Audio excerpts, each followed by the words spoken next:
Let's see how this goes. Oh, I need something to stir this with. Today is, in fact, maybe I should not have stirred my tea, but the fork that was in my sriracha ramen.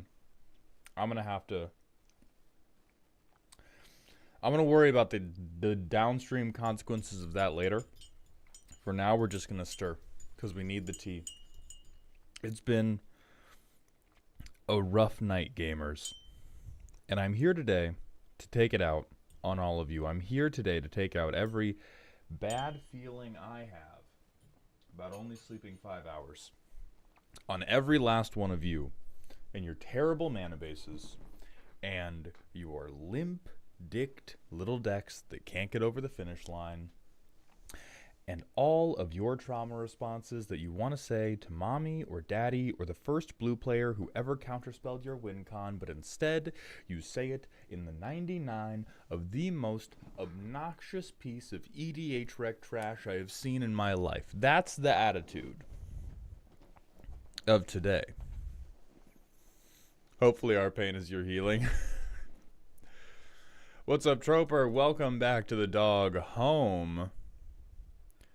For 1 year. This is our 1 year anniversary of you being in the dog home, Troper. I appreciate that generosity. Is the stream stuttering? Let's look. OBS is telling me no dropped frames. Twitch is not giving me any alerts. So it may be...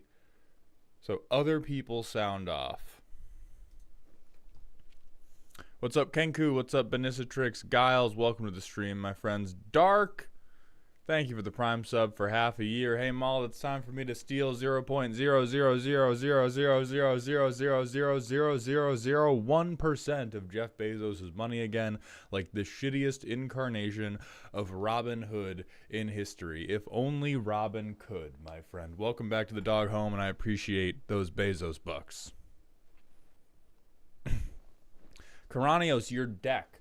I want your deck. I want 99 playing cards that you have chosen from Magic the Gathering in my mouth so that I can chew it up and spit it out and tell you what a bad little boy you've been. Okay, it's good now. There may have just been some stuff. We're still in the first couple minutes of stream. There's always a little bit of, I presume, I don't know, the stream warming up. I don't know how computers work. I'm a chemical engineer. So let's open up the Google slide. Now, for anybody that's wondering why we're a little bit feisty today, it is because I straight up slept 5 hours last night. I went to bed at around like 10:30. I thought, I'm being very responsible. I'm going to go to bed around 10:30. After watching a little bit of Hunter x Hunter, which I now know that you can identify anime fans in order to persecute them by just walking around in public and yelling, "Sexy ant!" And then anybody who looks, get them. But anyway, I went to bed at like 10:30, thinking, okay, I'm going to get a ton of sleep because being well rested is generally important for these deck roasts. Get a ton of sleep, wake up, 8 a.m., morning walk, morning jog, do some push-ups. It's going to be sick. And then at 4:30, my body decided that we were up. We were so up. We were so up that there was no coming back down. So I did some clerical work. I wrote some scripts that will now never see the light of day. And now we're here. So let's get into the dog shit. After we do all these Prime subs, Jordan, thank you for the Prime sub for the 21st month in a row, my friend. I appreciate those Jeffrey dollars. Whatever the opposite of a praise kink is, mauled out here making me question if I have it. It's called a humiliation fetish, Jordan. And if you play Commander, yes, you do. Time Wizard 23, thank you for the tier 1 sub. Welcome back to the dog home, my friend. I appreciate that generosity. What's my prediction for the... Oh, also, Radioactive Bunny, thank you for the Twitch follow. Welcome to the doghouse. Mauled, what's your prediction for the limited environment for Aether Drift? As an idiot, I think it's going to be either banging or a complete miss. I think anytime that you make vehicles a big part of every color's thing, there is a non-zero chance that a bunch of games are going to go to like turn 10 with both people having a ton of vehicles and nothing to crew the goddamn vehicles with. You need pilots. And damn, kill me. And a big thing in draft is generally whoever sticks more creatures in the first place wins anyway. So it could be fine, but I also think that that's one of the biggest risks. After that, I think Start Your Engines is going to be good. I think everybody who is hating on Start Your Engines is one of the reasons the balanced team has a problem in the first place. I still maintain that Start Your Engine should be damage rather than life loss, but I think all the people going like, it's too slow, it's not going to win games by itself, how am I supposed to win if I'm spending 3 mana to rummage once? Like, not every mechanic has to win the fucking game, bro. Not every mechanic has to carry an archetype by itself. I think Start Your Engines is probably going to be a pretty good way to help games that are otherwise stalling out get over the finish line. Bazinga! And that will be a net good for draft games. I don't think it's going to be a cornerstone of every draft game. I think there are plenty of archetypes that will either not care very much about their speed or will have some cards that give them speed just because they want them for other reasons and they won't care a lot about maxing it. But I think it's going to be a nice little straw that breaks the blue player's back for the decks that really need Start Your Engines. And that's all it needs to be, bro. Everybody's like, why isn't this a fucking build around? Shut up. Shut up is why. But as I said, I do think the big reliance on everything's about vehicles is like, if they get the pilot support right and they get the creature density right, it could be peak. There's a very good chance there's a ton of games where it's just like turn 11, I'm just looking at you, and I've got like 8 cars, and you've got like 7 cars, and neither of us can hit each other, and it's just real chill.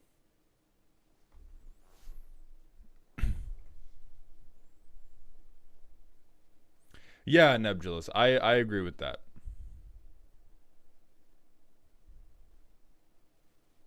Clipping this and sending it to my friends who insist why isn't this good enough in Commander. And the thing is, like, it totally is, just not every card with it.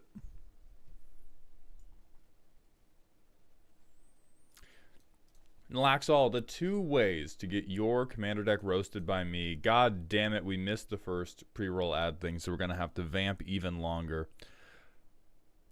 Yes, Bellbreaker, hit me with that personal question. The 2 ways to get your deck roasted are either to be a Patreon member or to purchase one on Ko-Fi. If you do the Patreon membership, you have to be in the $25 or $50 tier. That's about cardboard. That's not about... Hold on. Nope. That's me being mean to a patron. There we go. If you're a Patreon member, it's mostly about supporting me financially, and the roast is a fun little add-on that you get. So we have 30 slots each month that are first come, first served. Those signups open on the first weekend of every month. If you don't get one, I'm keeping your goddamn 25, first of all. Second of all, I'm keeping the other 25 if you're a $50 patron. But if you just want to get your deck roasted, and that's your only goal right now, we sell them on Ko-Fi. They're $25 a piece. They are a limited stock commission. So if you just drop 25 as a donate, that does not get you a deck roast. Do not do that, or I am keeping the 25. But the first Sunday of every month at noon Pacific, we will sell 18. Once those are sold out for the month, they are just out, and you got to wait till next month. But you have no chance. You have no chance of paying money on Ko-Fi through the commission system and not getting the roast, which is the benefit of the roast. Scarecrow, thank you for the Twitch follow. Welcome to the doghouse, my friend. Spellbreaker, as a resident Izzet card-touching overlord, how would you build King Shark, given that I think wheels are lame, and I want to cast the spells in my hand, not just wheel into wheel into wheel into wheel? My first thought with Captain Howler wasn't even wheels, it was just, oh my god, every shitty spell that makes me discard one card is now a totally viable source of card advantage. So how am I playing Captain Howler? Let's talk about keys to the shitty, which is what I call your city, by the way. We discard one card, it becomes unblockable, we get a +2/+0, and we get to draw a card. So it's like that, and then, hey, look at what just went from card selection to card draw, baby. Thrill of Possibility is now net positive in Captain Howler. That's the type of shit. That's the type of shit that gets me up. You know, that's why I'm up about Captain Howler. Is all of these like red card selection cards very good. There's cards like all the looter creatures, which also fits the Captain Howler pirate theme. Everything that's like draw a card, discard a card. Imagine if it said draw a card, discard a card, then draw a card, because you're just fucking like that. What do I do beyond touching cards, though? Beat people to death. What do you mean? Kill people. That's what you always do. I think I just don't have that is it dog in me.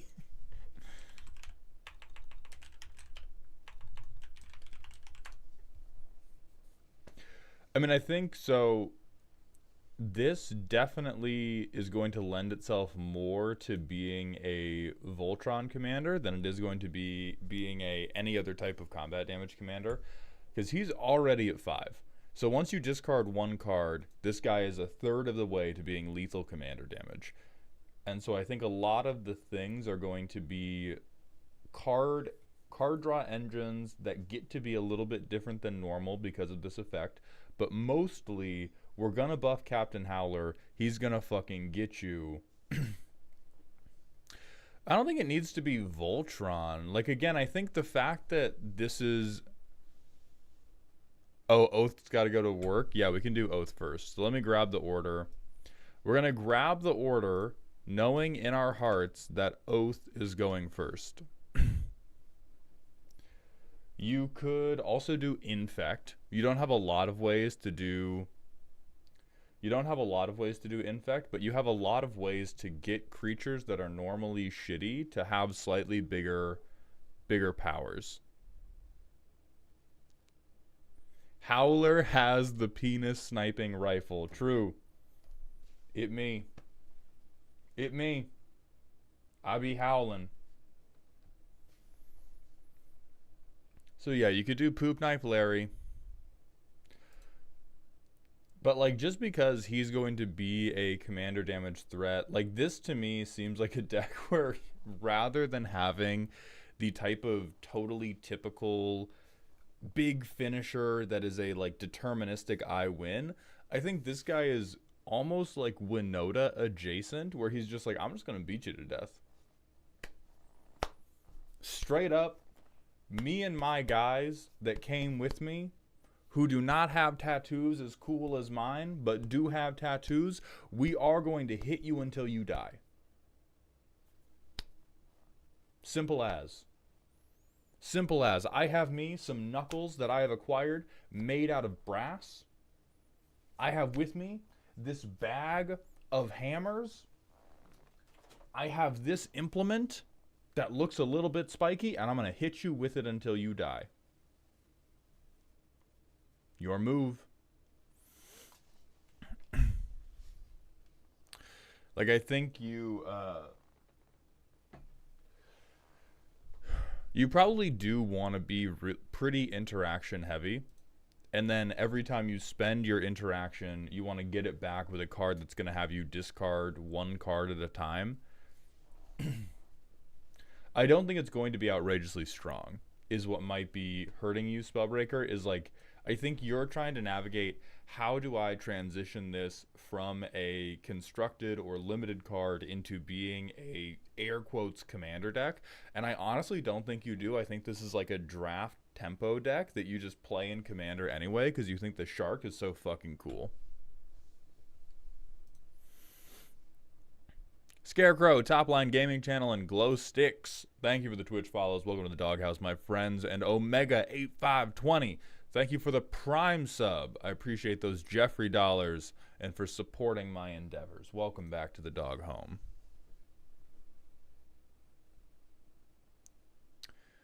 Yeah, there's cycling too. Men will see sharks and go, hell yeah. Like, I'm building this in Commander. You kidding me? Look at that fucking thing he keeps on him. Look at that fucking thing he has on him.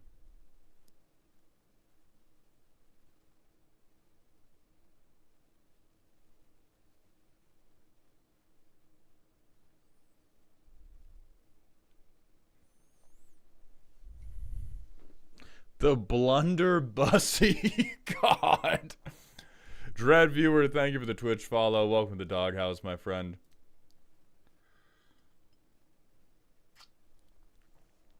What's a furry who's into fish? We need to call that mauled. We need to call mauled that too. Nah. Are there enough cards to make this deck fully shark thematic? There's literally no way. You can definitely do Pirate Captain. You can probably even do Pirate Captain, but he sourced his crew from a local zoo. But there's no way you got enough sharks. Like, let's just... Shark is blue-red. 12. We got 12 creatures in this deck. Dread viewer, thank you for the Prime sub. I appreciate those Jeffrey dollars and you supporting my endeavors. Welcome to the dog home, my friend. Oh yeah, Shark Typhoon. Famously chill card. This is the deck where you get to do thematic Shark Typhoon. That's the reason.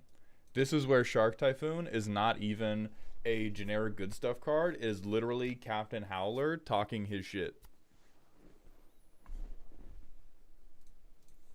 It's Captain Howler bringing the fucking family reunion to your doorstep. Hammerhead Shark be wide. Damn, this guy is wide as fuck. Cannot attack unless somebody else has an island. Insane. Okay, synergy, potential, same set.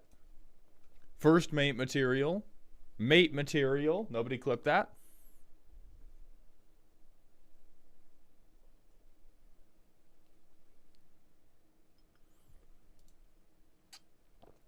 Sagomd. I don't know why I put a T in there. That's my fault, dude. Welcome to the Doghouse. I appreciate that Twitch follow. Dark? No. Nobody clip it. I don't have a clip command, Sky Shadow. Bad luck. I'm disorganized. I have ADHD, dumbass. Nothing on this channel works. Check this shit out.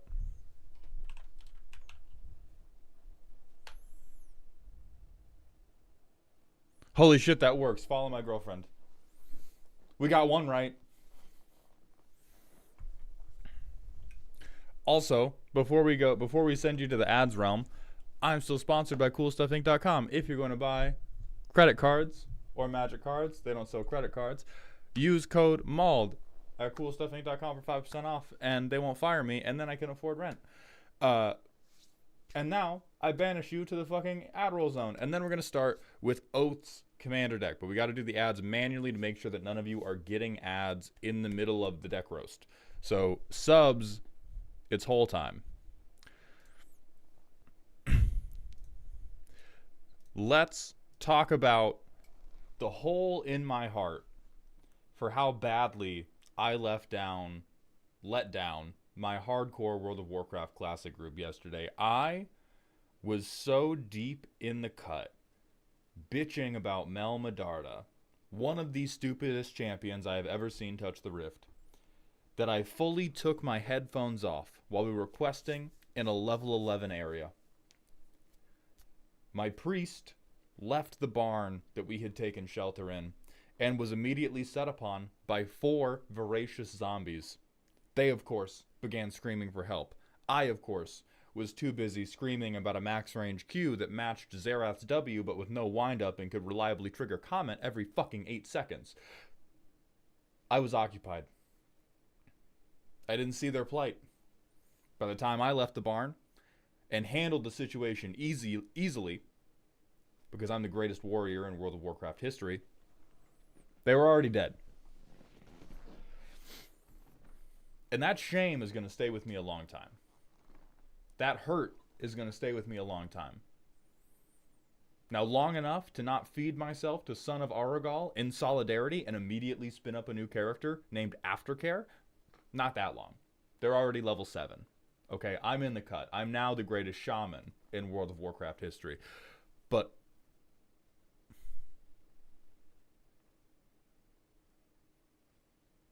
it hurts, you guys. Bro, my ad was Aura, TikTok, brain rot. It's getting to the corporations. Yeah, I mean, they know it works. The corporations catch up to everything.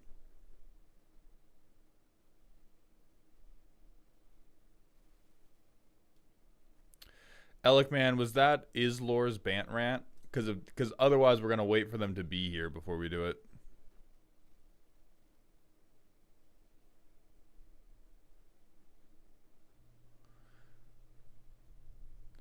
Yeah, well, it's not your fault. I mean, because there was plenty of other. Really, what the issue is I need to fix the pads on these earphones because these earphones, my girlfriend got them for Christmas.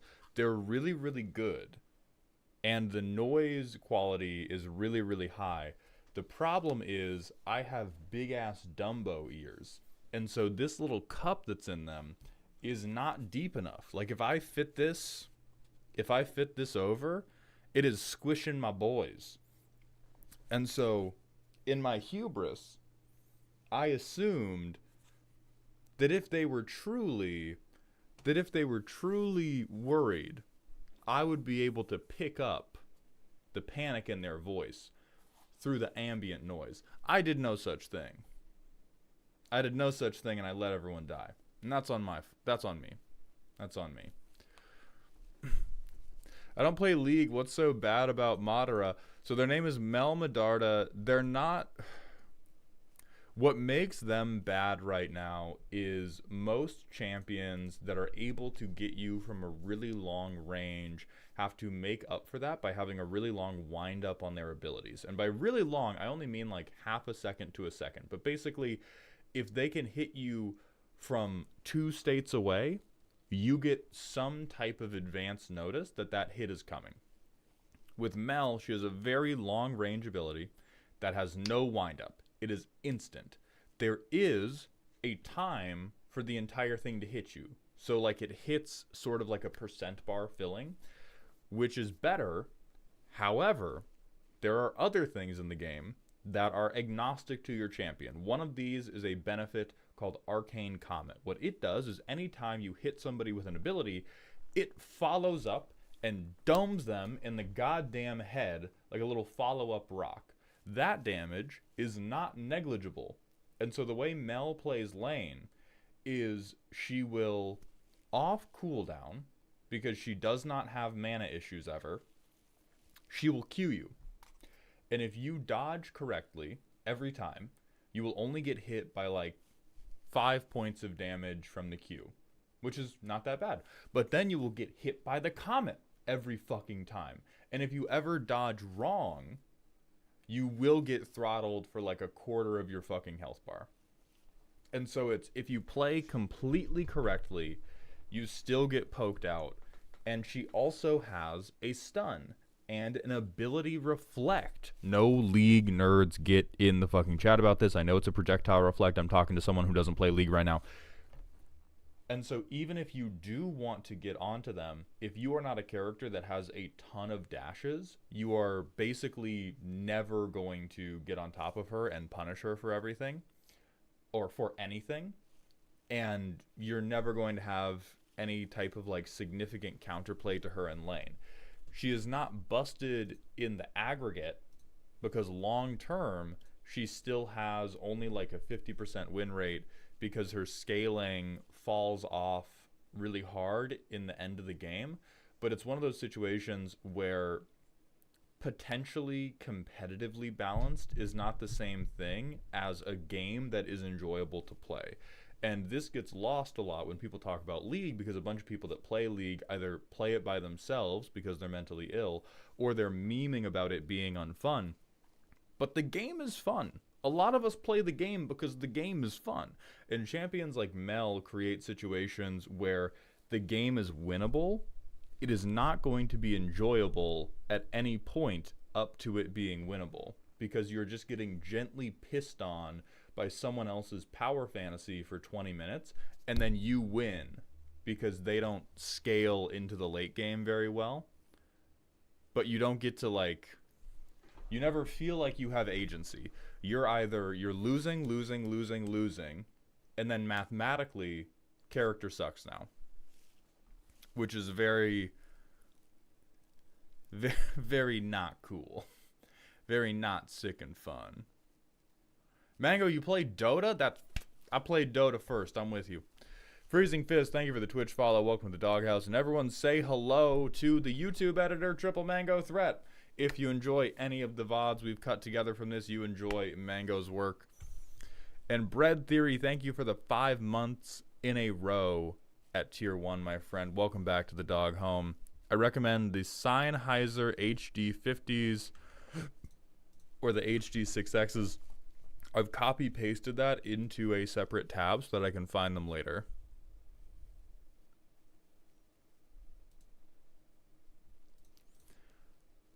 And then, Oath, are you still here, and have we not fucked up you needing to go to work yet?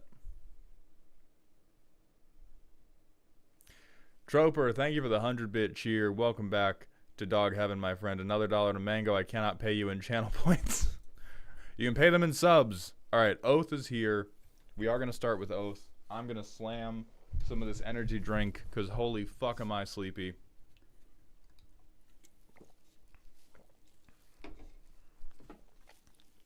Vulcan, you will be punished. That is a thought crime. Okay, so if you haven't been to one of these before, my Patreon supporters and Ko-Fi purchasers send me a deck list, a primer, and a power level. We do not accept 1 through 10. It's wrong and bad. What we accept instead is the silly to spooky to scary scale, originally developed by Danny Phantom EXE as a measure of how ominous your deck's turns are to somebody who knows Magic the Gathering and is paying attention to what you're doing. The main thing we're going to judge you on is your primer. This is a short paragraph that describes how you think the deck plays. If you say you are the devil from the Bible and your deck is evil, good job. If you say that you are... I try to come up with a new metaphor every single time for this, and I always keep coming back to the, like, orphanage, but you have mana barbs. So we're going to try to codify that as a running joke instead. If you tell me you're a good person and you put Thassa's Oracle in your deck, I'm going to fucking get you. How about that? How about that for size? How we feeling? So first, today, after we thank Commander Things for the Twitch follow, welcome to the Goon House, brother. Brett, I think I overwrote the link and then wrote that in as a bit because I couldn't find it.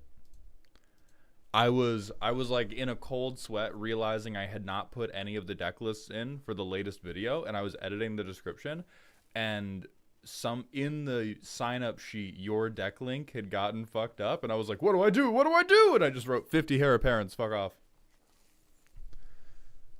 Commander Things, that's awesome. I'm glad you enjoyed the grass YouTube short.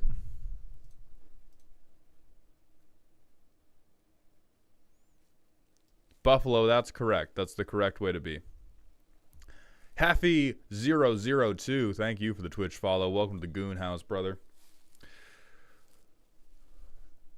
When does next month's submissions open for Patreon? So Patreon is going to open on the first Saturday of every month. Ko-Fi is going to open on the first Sunday. So this Saturday, the Patreon form is going to open. This Sunday, the Ko-Fi commissions are going to go on sale. There's also, one last update. So thank you all very much. The most recent deck roasting long form is literally beating, it's 1 out of 10. It's beating 2 out of 10 by like 50% views. So we are 100% sticking with longer deck roasting videos for the cut togethers. They're going to be like 20 or pushing 30 minutes every time now rather than the 10-minute things. I'm also going to be still publishing shorts, but I'm going to be de-incentivizing shorts because the shorts that we've published from the deck roast videos, some of them are really good. A lot of them are like,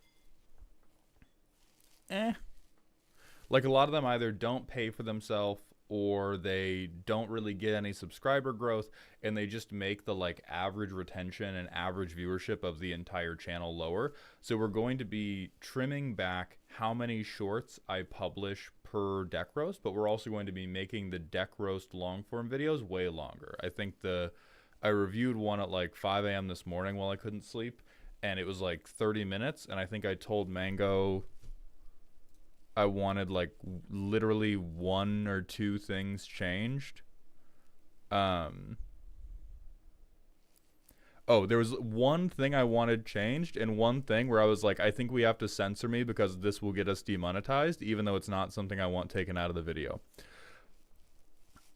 So yeah, fewer people are going to be making it onto shorts, but potentially more people will be making it onto long forms. 3 4/5, thank you for the Twitch follow. Welcome to the doghouse, my friend. Donnie, they open at noon Pacific. And yes, Ko-Fi this past month sold out in 4 minutes. Patreon, I think the Patreon slots filled up in like, I think you had like 8 hours or something on Patreon. But the Ko-Fi slots sold out in about 4 minutes.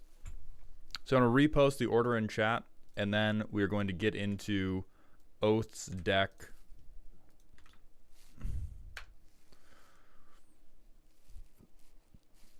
Also, I would like to reveal another thing about the long form for everybody who's been mentioning Pregnant Balin.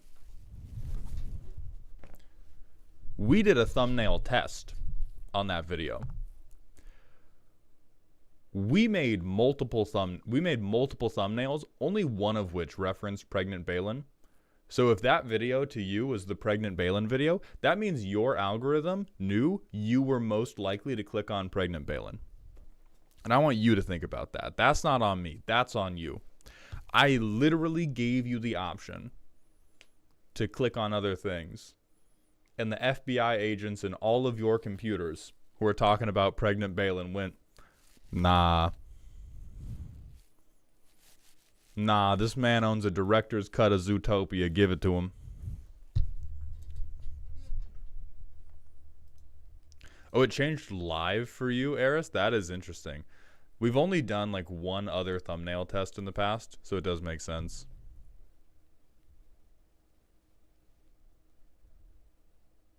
Yeah, that's what I wanted. What about it? Thank you, Otter.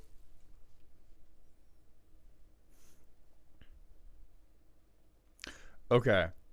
Let's move into Oath's deck, and then Time Wizard, when you are here, please sound off.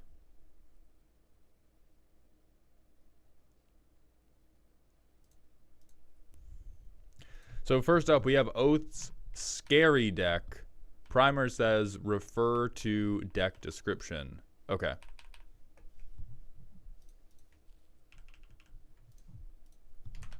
Let's get into it. You're here. Perfect. 3'2" skeleton hosts the game show called Don't Drop Anything. Deck tags moment. Hi, Mauled. Originally, I wanted to build a deck with a cute and wholesome commander, so I started looking through commanders people said were cute. I saw Tiny Bones. He's adorable. Then I read him and immediately abandoned the wholesome bit. Adorable and infuriating. Gotta do it. This is my submission for Get Uninvited from Commander Night Speedrun. That being said, I don't just want to put people in prison, I want to win while doing it. I've had trouble defining a consistent win con for this deck. So first things first, I'm going to ask if you are open to different Tiny Bones, because importantly, not all dreams are valid. I understand that this guy is cute. I understand that he is despicable. If you tell me you want to build a commander deck that can win at Magic with him, you may as well tell me that he's playing in the NBA. This is not the 1950s. We don't have plumbers on the fucking Knicks anymore. You got to have some talent, and he does not have that talent. So I would say let's investigate Bauble Burglar. Because really the problem with Tiny Bones is that if you want to make this work, you have to invest really heavily into discard. And if you do, you get to draw one card, presumably a card that is going to force people to discard again. And you only have a way to convert this into lethal damage or to threaten life totals once you have everybody hellbent, which is not going to happen really often. And there are ways to steal from graveyards, but then it becomes a multi-step process. You become subject to the corporate bureaucracy of Hollywood of like, okay, we got to get a pilot approved. Okay, after we get the pilot approved, we got to get a season 1 cliffhanger so that everybody comes back. And then we can cast Rise of the Dark Realms. Whereas instead, if you just play this dipshit, every time they discard anything, you get it. You don't get to cast it for free, but you get it mana fixed, you get it with a counter on it, so even if they remove Tiny Bones and you play it back, you can play him again. So I think let's move through the rest of this with the immediate understanding, fuck this guy, he sucks, this guy's great. Triple T's can eat my ass. TBB, that's my boy. TBB for the best boy.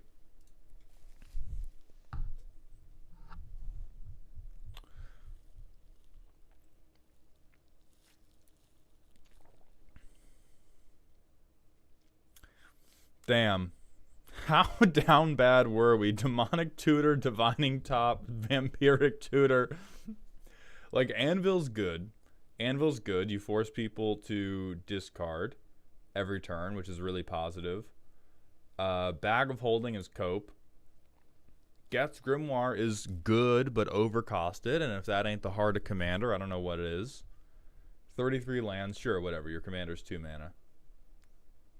Aclazotz, alright. Forcing discard.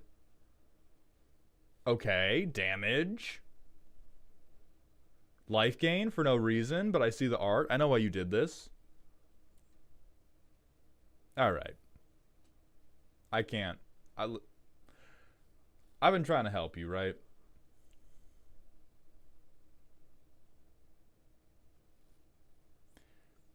I've been trying to help you, right? This deck looks like every time you lost, you went onto EDH for mono black and threw a fucking dart, brother. It looks like every single time somebody beat you, you just went on to the like salt rating for mono black cards and you just went, fuck it, give me one of those. And then you picked up a new one. Alright, we have a lot of really fast mana, sure.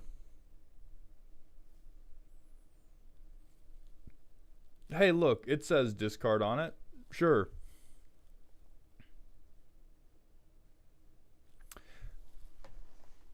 This one I don't even think you want with old Tiny Bones, but I think with new Tiny Bones he's fine. This is also another one where with old Tiny Bones this actually isn't as good as you think because you're only going to get one end step trigger rather than forcing everybody to discard on each end step. Every time you drop something, the skeleton kicks you in the shin. Okay, Court of Ambition, 3 life unless they discard, 6 life unless they discard 2. Whenever they discard a card, lose 2 life. Sure. Yeah, I think most of this gets fixed by just changing your commander. Because Tiny Bones forces so much attention onto trying to make people discard all the time that you then don't have room for winning Magic. But with Bauble Burglar, you can at least take other people's win cons and try to turn those to your advantage. And then we can maybe play some good cards. Like Bloodchief Ascension. Oh, Bloodchief Ascension. Oh, the salty mono black win con that actually matters. So it's going to take you a little bit of time to get it going, but that is another way to turn all of your discard into life loss, and it's life gain for you, which is great for you. Do we have oppression in there yet? I don't think we have oppression, but oppression would make me laugh. Don't clip that. Yeah, I think this would also be very good for you. Oh, Tiny Bones, right. New Tiny Bones stops things. No, it hits the graveyard. No, it doesn't. It's not a replacement. This is a triggered ability that exiles it after, I think.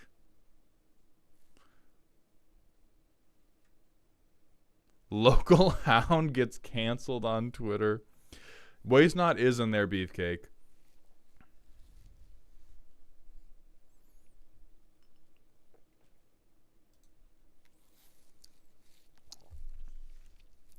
We don't have Turgid in here, which is really like a waste when we're on scary game plan, which is also why I said the deck just pulled a random mono black card from EDH Rec every time it lost. Never mind, Turgid isn't here. You even have the better commander. You're a precon. You're a Wizards of the Coast discard precon because you have the better commander hiding in the 99 of your deck. Let me just see how this playtests. Oh my god.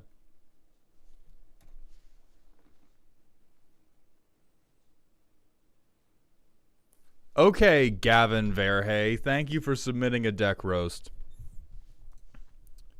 Also, Bean, thank you for the tier 1 sub. And Funky Fresh Fish Frank, thank you for the 8 months in a row with a prime sub. Welcome to the dog home, my friend. Okay, so I have no idea what the fuck you would even tutor for in this deck. It's probably Sheoldred. It's probably just Sheoldred because Sheoldred's so good, but we don't have the mana for Sheoldred. Fuck it. Fuck it, we ball. Next turn. Excellent. I play Tiny Bones. Excellent. I play Raven Man in a land that does not do a singular goddamn thing. Excellent. I play Tiny Bones joins up. I make everybody discard a card, allowing me to draw a card and lose 1 life. I feel very good about how the game plan is progressing. Excellent. Turn 5. I play Dark Ritual. I play Sheoldred. Nothing about the Tiny Bones game plan matters now because I have Sheoldred. Fuck all of you. I still have 2 lands and 1 land that is blank. I will Imps Mischief somebody who attempts to kill my Sheoldred. What the fuck? I will punch somebody with Bug Mommy, and that is the end of this first playtest. Okay, 4 lands that are not blank. Tremendous. And Dark Ritual. Tremendous. I play Tiny Bones. I play Raven Man.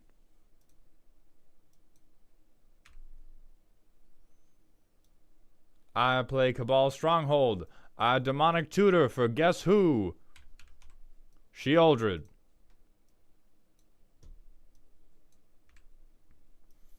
I play a Reliquary Tower. I play Dark Ritual. And I play Sheoldred. And then I play Vicious Rumors because I'm a little dick. I draw a card and net up 1 life. I play Painful Quandary. And now I wait. And now I'll wait approximately 10 minutes until I am escorted from the premises or I have won the commander game.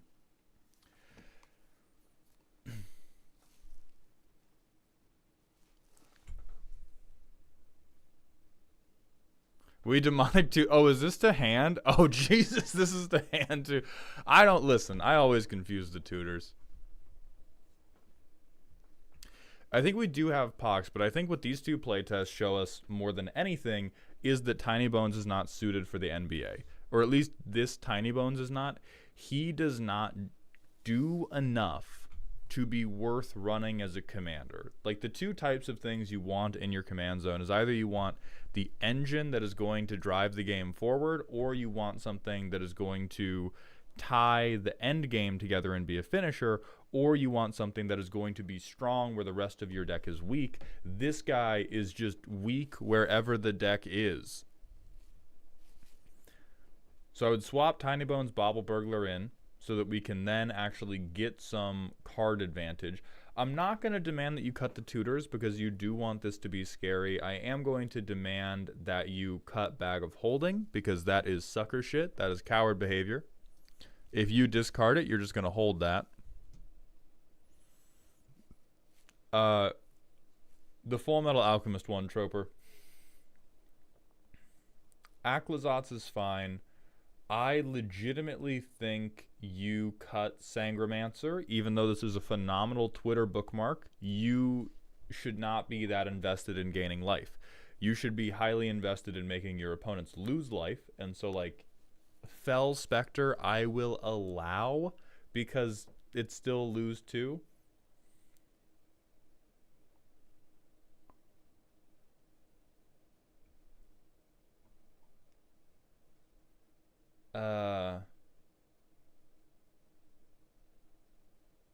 Even Sheoldred is like, hey, this card's good, huh? And I think you already have those with like Sensei's Divining Top and Vampiric Tutor. Sheoldred is also not really helping the game plan. I think same goes for Gary. I do not believe in the wideness of your board. I do not think that you want to be playing like Cheese Wheel Commander. I think you just want a couple really important value pieces. Hey, listen, did you just put in anything that said discard on it, bro? You do not have the height to be self-owning. Okay, even new Tiny Bones is still 3'2", trying to play in the NBA. He just has ups. This is just after the calf training arc. We cannot be dumping half of our own life total just to get one goddamn discard trigger.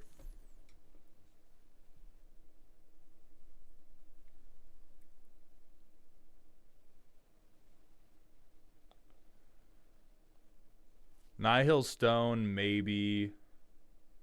Rush of Dread, kind of. This is like 5 mana, we only hit one person. But the fact that it's modal, so we can maybe deal with multiple problems at once, I will allow. Smallpox, sure. Torment says fucking discard on it.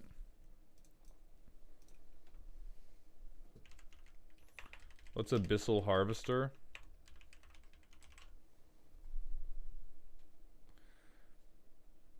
Exile target creature from a graveyard that was put there this turn, create a token copy of it. This does work with the new commander because you can just respond to the Tiny Bones trigger. I would say this works in both versions. I saw chat trying to, because this guy fucks. This guy fucks. On-demand theft is good, and you can just respond to Tiny Bones Bauble Burglar trying to exile it by putting it on your board instead. So I would say for sure this guy.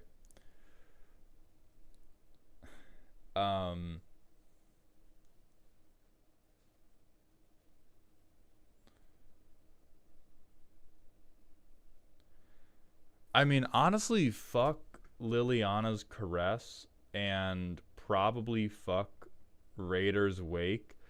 I've not played against too many forced discard decks before. I really don't believe it's going to be happening with a high enough concentration to make you lose 2 life really matter, especially if we're in the game show host is stealing all your bullshit.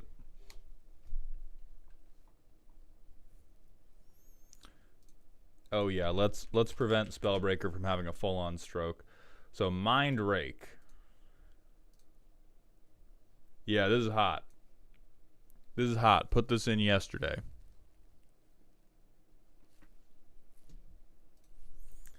Phoenix, I'm going to direct you to the ! Roast command because possibly for money, for your money, in my mouth.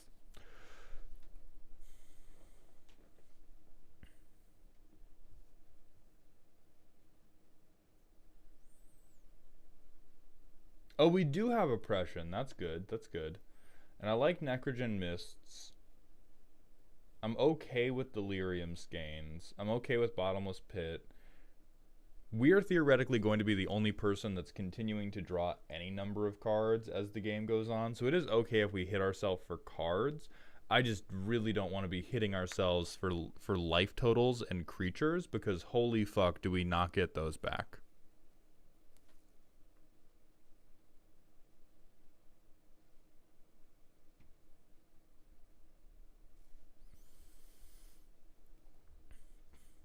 Yeah, and if we discard anyway, who cares? Because we exiled the cards from all of our opponents. Like, every non-land is now just in our prison wallet, waiting for us to play it later. Do I have the cost of the deck and drop Chains of Mephistopheles? No, I think Chains of Mephistopheles is perfect for fucked up game show deck, but you need to get a theme song and you need to get a presenter persona that is very like America's Funniest Home Videos to try to walk people through resolving a Chains of Mephistopheles loop. Wait, why are we doing the bimbo dragon here?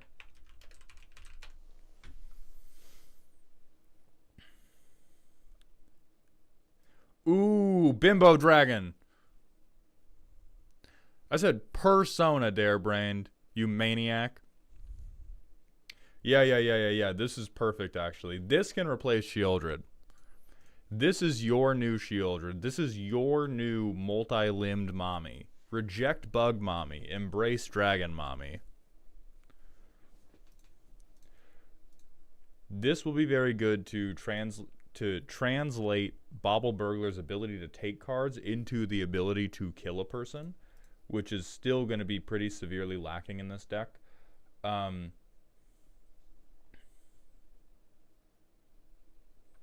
I would also cut the Professor. I mean, I guess it's scary. So, like, I'm not going to tell you that you totally can't have it, but I think the Professor Onyx Chain of Smog combo is definitely taking away from the theme. If this were me, I would be willing to have the deck be a little bit less powerful, to not just have this sort of like pseudo random combo when the rest of the deck is pretty focused on, well, I can't even say pretty focused because we got like Shieldred in here, but the premise of the rest of the deck is pretty focused. Well, Toasty, AB combo with tutors is gross, but they said scary. Scary is the correct designation for I have A plus B. Scary is the correct designation for I have an A plus B combo and I have tutors for it. I just think, like, I think the deck has potential, and I think A plus B equals I win, and I'm going to tutor for it. It just has no Riz, and I think the rest of this deck can have Riz. So I think we take out Shieldred. I think we take out Sangromancer. Bag of Holding.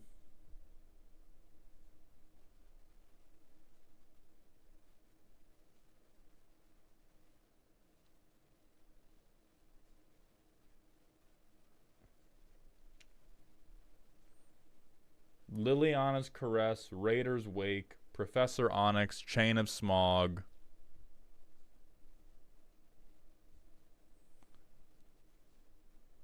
And then we put in those cards we talked about and maybe even more interaction, or like just I'm bet one more fucking land, dude. Like, your commander's low curve, the rest of your deck is not responsible enough to be talking about 33 lands. Maybe when you change commanders and you change all those individual cuts, you end up cutting the expensive shit. But as it stands, you got to act your wage, brother. Rapty Feathers, thank you for the 100-bit cheer, my friend. Welcome to Dog Heaven. Any thoughts on Perplexing Chimera?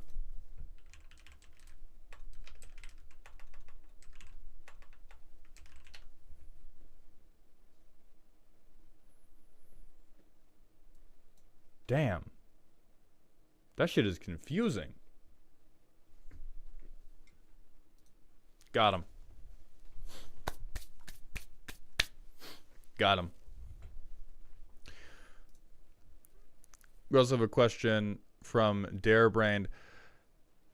How would you go about it when the deck you thought would be a funny haha deck turns out to regularly airdrop Emrakul the Promised End between turn 6 and 8?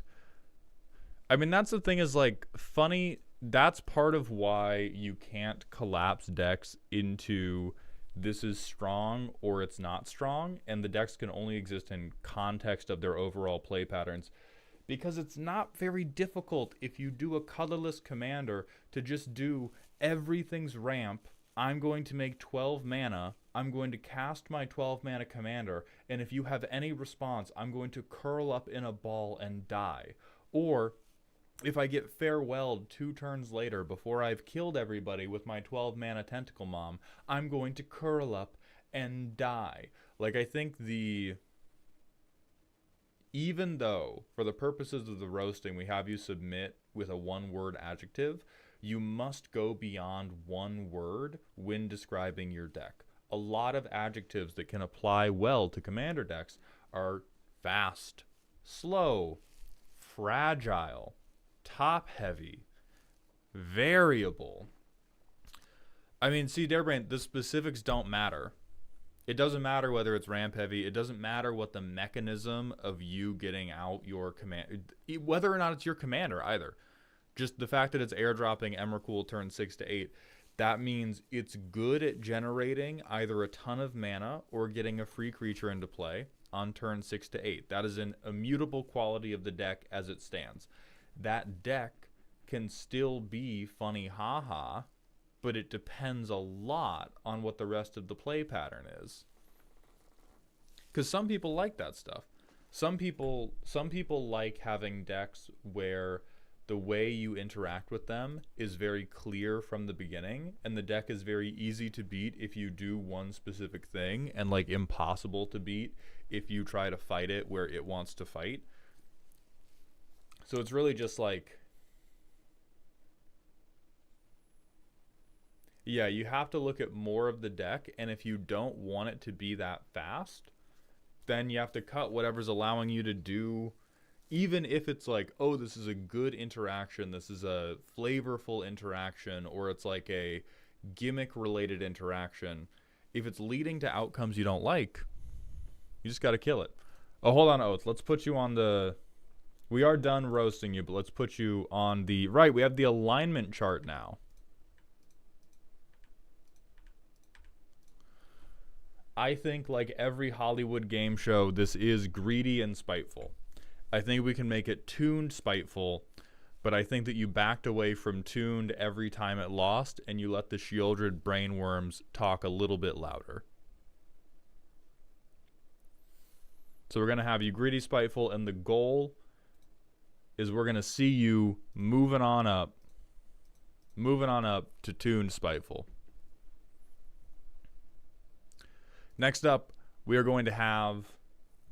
Did I close the... No, I didn't close the sheet. Next up, we're going to have Time Wizard, and then after that, we're going to have Zach G. But before that, I'm going to use the bathroom. I'm going to scream to try to wake up a little bit, and we're going to do another manual ad break so that nobody is subject to pre-rolls and that nobody is subject to mid-roll ads during my goddamn speeches. GG Jarose, ask not what you can do to submit a deck. Ask what I can do to submit a deck roasting command into the Twitch channel. So I will see all of you non-subscribers in 3 minutes. I will see the subs in 60 seconds because I piss fast.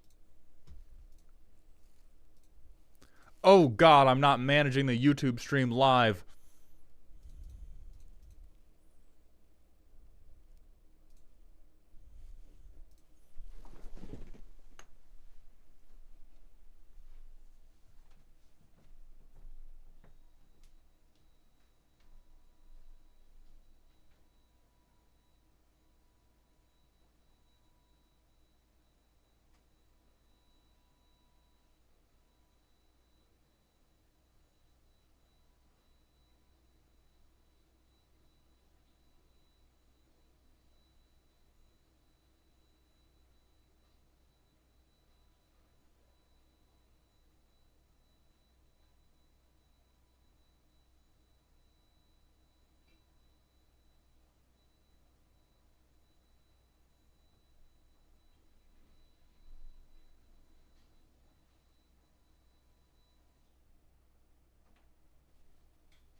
All right, we're back. Oh, good. Nobody's tried to purchase my shit. FLGS2, thank you for the Twitch follow. Welcome to the doghouse, even though you are probably in the ad zone right now. G-Man, enjoy your 25 chicken fingers. Iradium, I do believe they had Geth's Grimoire in the deck. Yeah, they do have it. They already have Geth's Grimoire.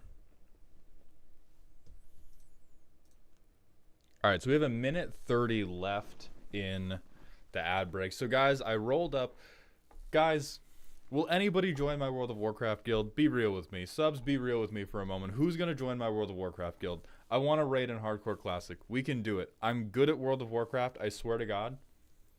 Off stream, I'm good. On stream, I'm kind of an idiot. On stream, I'm kind of an idiot because I'm talking about League of Legends, but I swear to God. How much is Hardcore Classic to play? It is... I think the base subscription is like $15 a month, but if you buy a retail subscription and you get a gather... This is going to sound extremely dystopian. This is going to sound extremely dystopian. If you get a retail subscription, you can do things in World of Warcraft to make a bunch of gold, because gold is relatively easy to make in the like modern WoW, and you can buy game time with in-game money. And so like the person that I've been streaming with my girlfriend, Beard Princess, they play for free because they play on retail a little bit and they like gather up certain hard to find materials. And then they buy their game time with in-game money, so that you can Fortnite battle pass it. Jaros, thank you very much for the $5 tip, my friend. And Mango, thank you for the Smasher Pass. Yes, Alec man, you did silly spooky. When I'm talking about one word, I was talking about the like power rating thing. What's up, Zandumba? All right, let's hit this random Smasher Pass. Ooh. I mean, not the tree, but I see eyeballs in the center. I do love me a mystery. I do love me a Mr. Tree, if you know what I'm saying. Pass. Pass, bro. I'm not a woodsman. I don't like camping.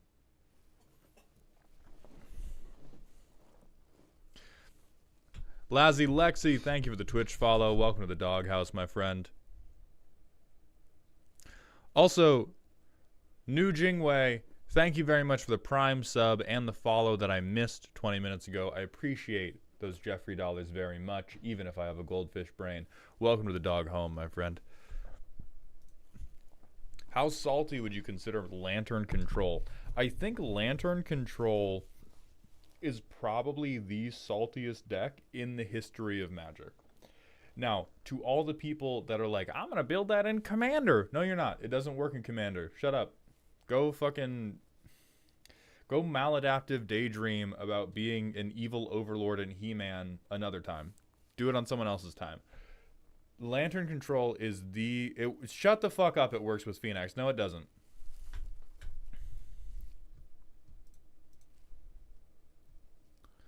Like the idea that... So here's the thing. Lantern Control works in Commander if all of your opponents are playing dog-ass decks, at which point they are just Lantern controlling themselves. Like if you say, oh, my Lantern Control deck can 100% control the outcomes of 3 different Commander decks, it is because you are beating up children. C-squared both. That is why Lantern Control is the saltiest deck in history. It is played by haters, and anybody who plays it is turned like... Fuck. I fucked up the clip. Fuck! The deck is played by haters, and anybody who plays against it instantly becomes a hater. It is that powerful.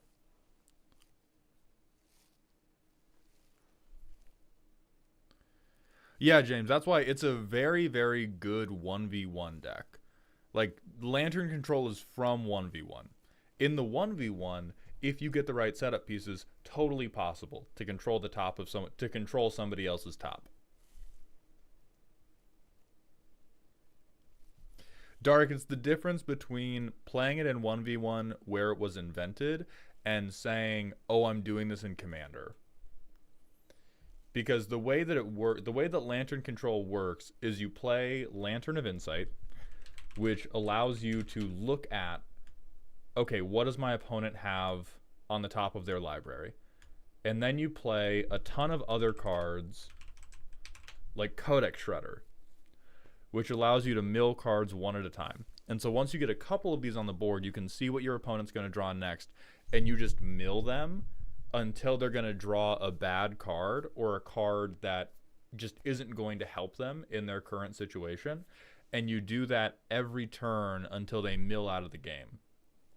So in 1v1, that is very doable. You can get enough mill pieces to not deterministically, but statistically control the top of their deck often enough that they should just give up. In Commander, too many different decks. There's too many different variables. It's multivariable calculus now. Oh, what's up, Dale?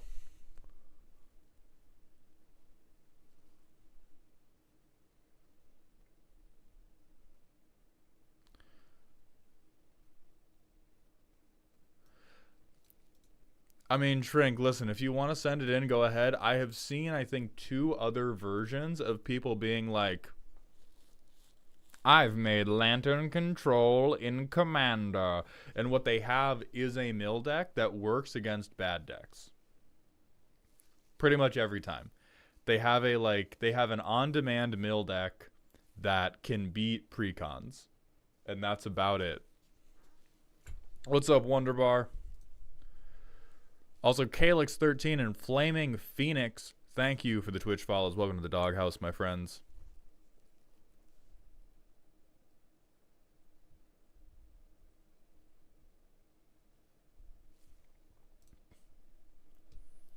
What do I have not? Be gone. Who's tagging me? Who's tagging me right now? Oh, Dark, you're agreeing with my bacon take. Excellent. Did I see renewed solidarity?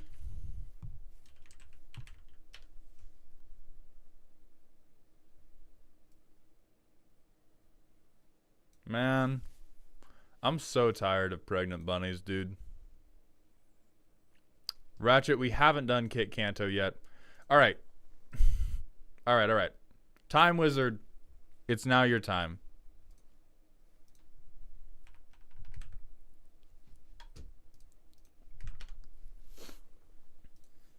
A simple burn deck, since I got tired of multicolor. I'm tired of complex strategies. I'm tired of worrying about if I have the right mana. Now, I play a mountain, sit back, and ping my opponents until they hit 0 or I do.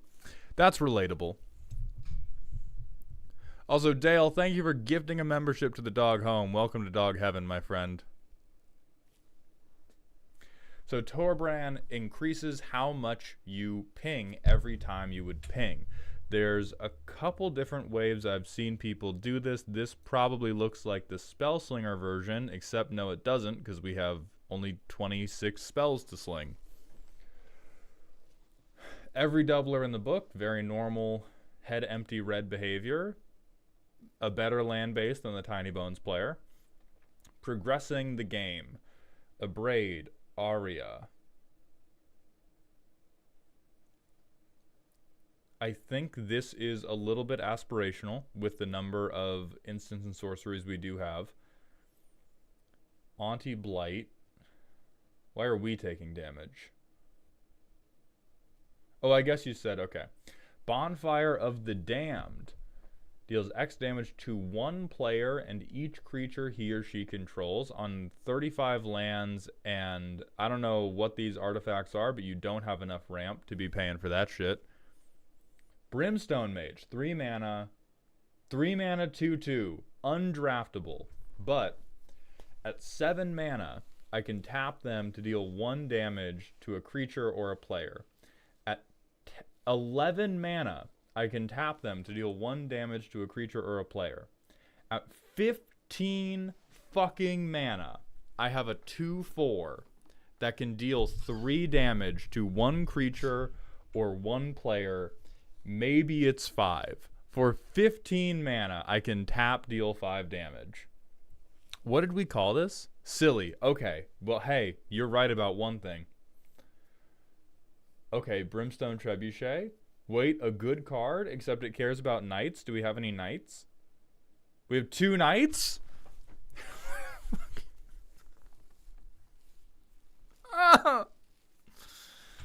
Alright.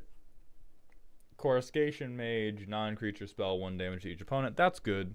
We want to see things. We want to see things that say each on them. Fiery Confluence. Alright, sure. Fall of the Hammer. So we have a bite effect in red rather than just shooting them with a gun, which is a little bit weird to me. Bonfire is funny when you miracle it. I mean, that's still a lie because it's still X and a red, and this deck is going to have like 5 mana to spend. Like, the funniest thing Bonfire of the Damned is going to do is going to be like somebody carrying a birthday cake and dropping it on you, and the candles burn your feet a little. That's the silly haha payoff of Bonfire of the Damned. We are never... Unless I see, like, Jeska's Will and every fucking spell copier, we are never making enough mana for this to do a single goddamn funny thing. It kills the token players. So does the Torbrand player sneezing. What the fuck are we talking about?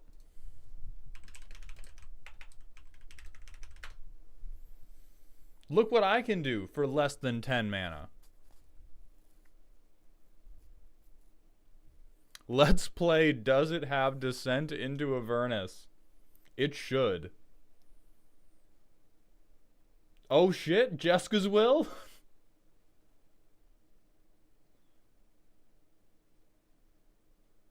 Okay, we have a 4 mana spell that's only good if we spend 8 mana on it. Love that. We have... This can't be all our card draw, brother. This cannot be all of our card draw.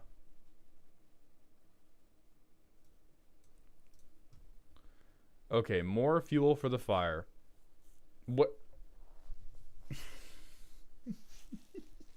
No, we're not even going in on this one. No, it's not silly. Your reading comprehension is a little bit, but that card's not silly. So we have good red card. You're never resolving this. Sure, good red card, good red card. Extraplanar Lens, which, hey, I love the extraplanar lens with no snowlands so that everybody gets the benefit. Although looking at the rest of this deck, I'm going to say for sure you did not know that's how it worked. So you are accidentally altruistic. Underworld Breach plus Faithless Looting is the main draw engine of the deck. Sure, Gauntlet of Power. Geosurge. Add 7 mana, but only on artifact or creature spells. Okay, this can go at the top of shit I don't want to be spending 4 mana on. Mana Geyser. This one's reasonable if we had any way to convert the mana consistently into damage, but we don't. Neheb. Sure, if we had a way to convert the mana into damage.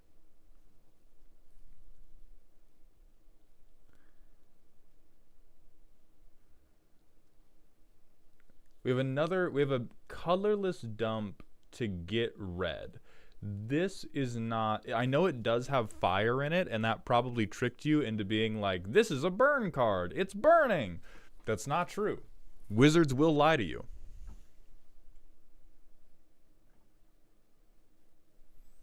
We also have the classic non-bow, O'Hare Ashernil.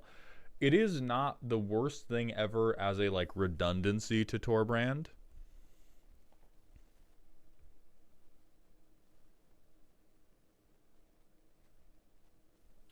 Seething Song is fine. So I think now that I've farmed a couple clips of me being excessively mean to you, let's talk about how we fix this deck. This deck appears caught between a couple different things. The three things it seems caught between is, am I dealing damage to everybody to try to win? Am I dealing damage to one person to settle a vendetta? And then am I dealing that damage with creatures or with instants and sorceries? Which, if you want a deck that is focused, is very important. Right now, this deck to me is that one henchman who in every movie scene is just standing behind the boss going, yeah! And then it never actually has any bars of its own. It never beats anyone up. Batman just kind of chops it once and he fucking dies.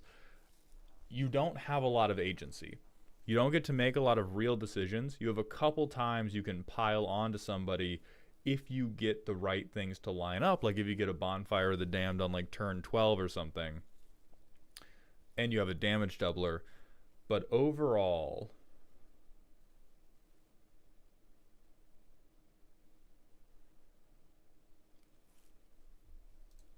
let's walk through how to do simple and effective. Because right now we have simple, we do not have simple and effective. When it comes to burn, you really want to value being able to damage everybody over being able to damage one person. Okay, recursive mauled. Over being able to damage one person in particular. If you are limited to damaging only one person in particular, you want those cases to be a lot of damage so that you can politic and say, well, I have player removal. I know you guys don't like burning to death slowly, but I bet you like having your butts eaten by dinosaurs even less, so what if I just incinerate Jeremy? And then you do so, and that's where something like Bonfire of the Damned can come in handy.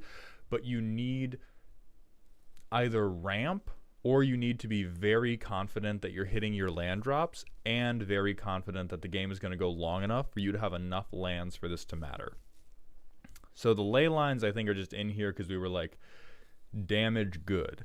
However, a lot of the things that say that player are not good enough. So like Lava Spike, Ley Line of Combustion, Ley Line of Lightning,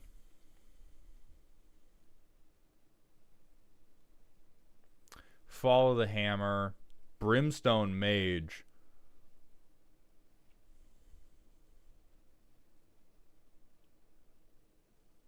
Rift Bolt,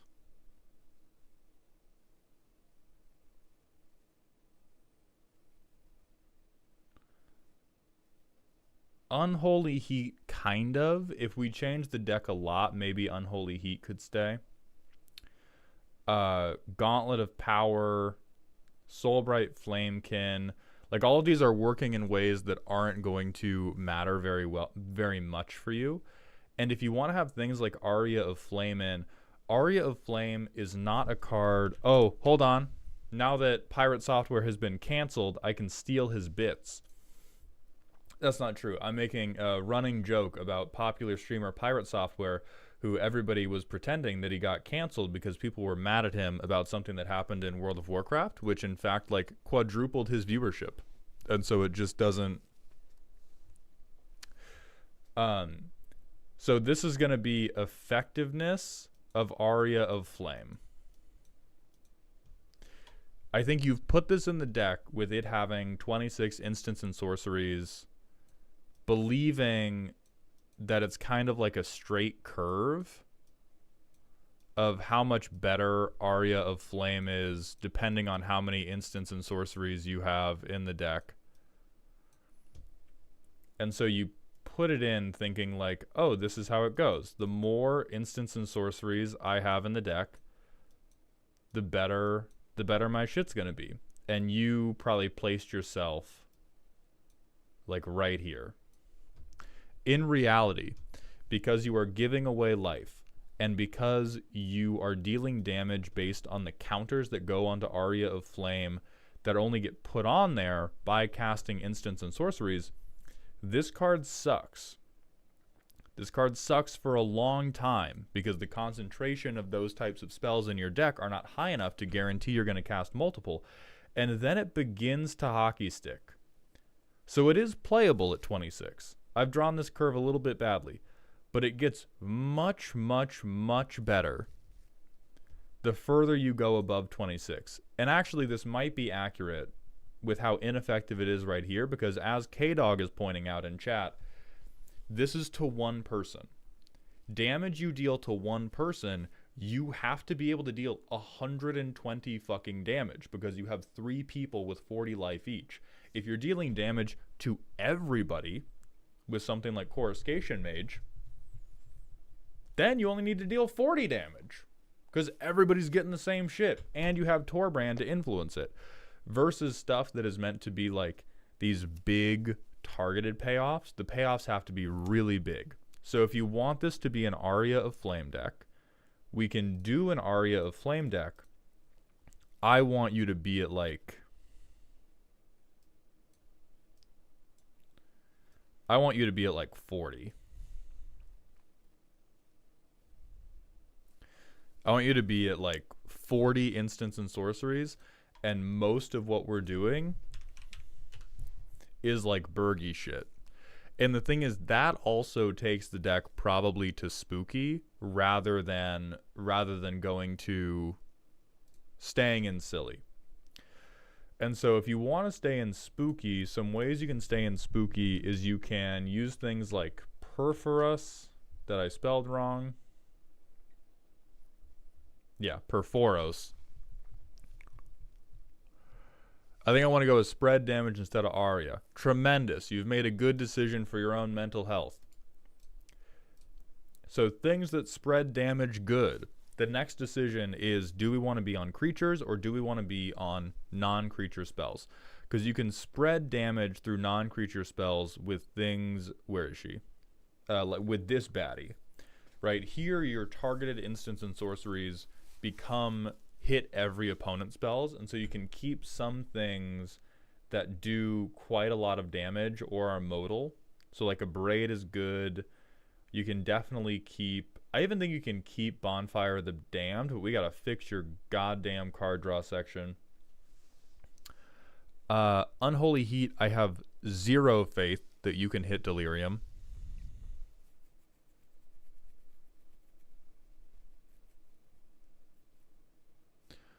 Okay, so you want to be on non-creature. Fabulous.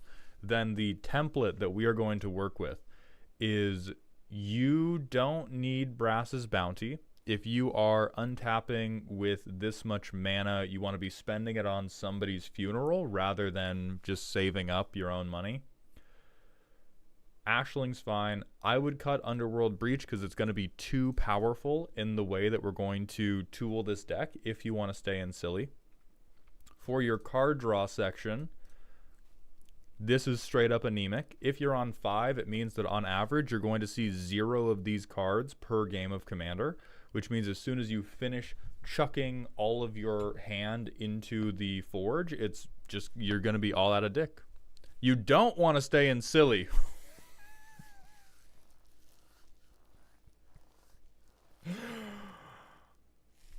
Okay.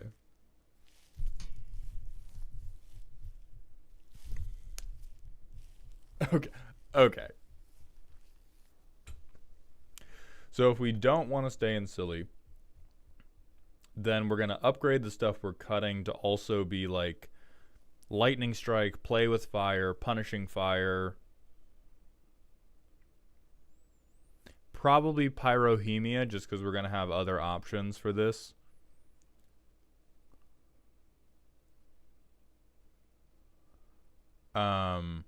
I think Skullcrack is actually the getting around Tef Pro is good enough.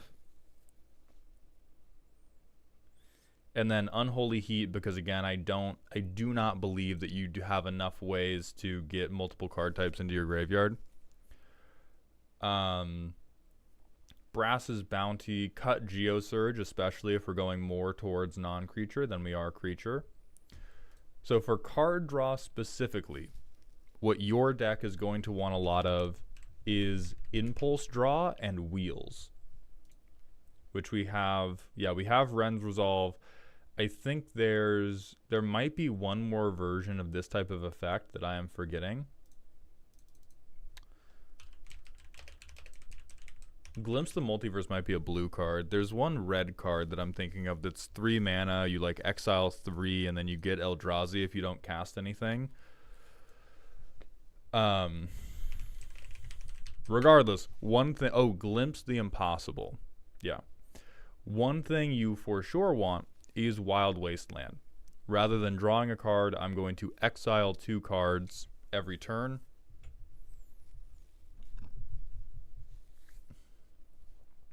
This is going to be a very good draw engine for you going forward because on average, you're probably not going to be ripping shit you can't play. I'm going to argue against Unexpected Windfall and all the other. I mean, Unexpected Windfall will get a pass because it does create treasures, which are going to be very important for this deck. But I am going to argue against doing anything like Thrill of Possibility. Because this is not card draw. This is card selection. You spend 2 cards to get 2 cards. Spending 2 cards to get 2 cards is a bad proposition in a deck that really wants to throw every card at you like fucking Gambit.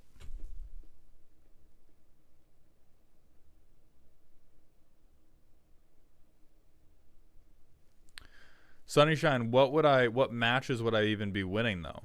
This is not a stream where I play competitive matches of things.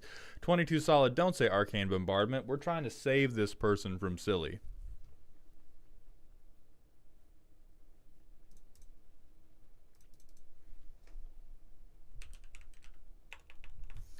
And then what's the impossible thing? Oh, glimpse the impossible. Okay.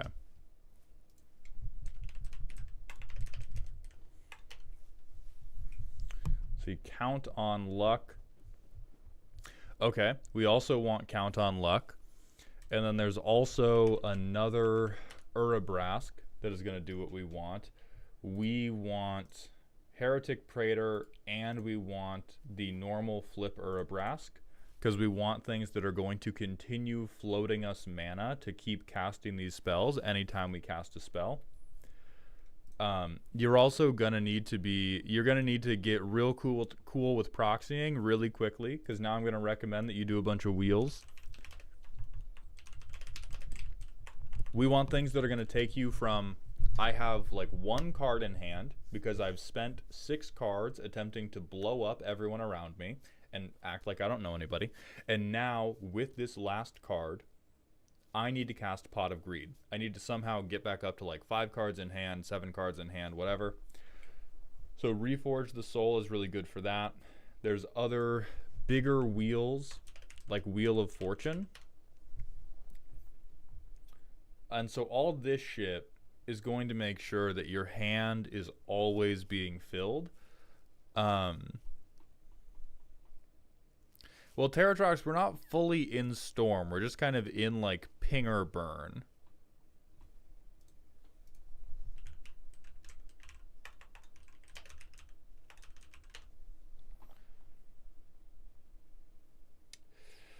Pyromancer's Goggles is definitely okay. If we don't want to be, like, competitive level, I think this would be great because it's a very cute card. Like, it's very strong. It's very possible for people to interact with it. They need some kind of defense to protect. I mean, the defense is you killing everybody. Like, the defense is I have a 4/4 with First Strike, and he's going to huck a Meteor at you.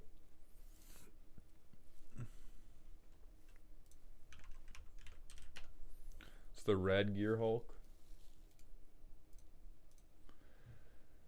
I think the red Gear Hulk is going to get us... I think we're already going to be clogging the expensive stuff too much. I would definitely include things like Arcane Signet, like Fire Diamond, or even 1 or 2 more lands because you need to have a lot of mana. Don't put Soul Ring in. Don't listen to Kilroy. But let's see how the deck works as it is. Okay, I cast Faithless Looting. I'm discarding Aria of Flame because I'm smart. Okay, we have Ruby Medallion. We have Torbeezy. It's turn 4. We Ruby Medallion. For 2 mana, we Jeska's Will. I'm going to be very kind and assume that the local blue player still has 7 cards in hand, and we get to exile 3. We get to cast O'Hare Ashenil, spending 2 of our mana.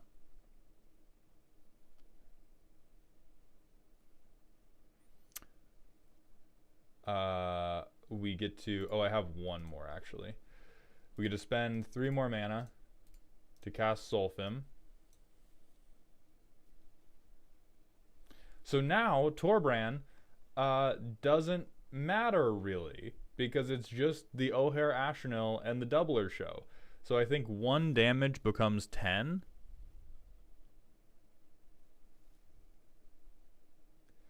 So we would then spend 2 more mana.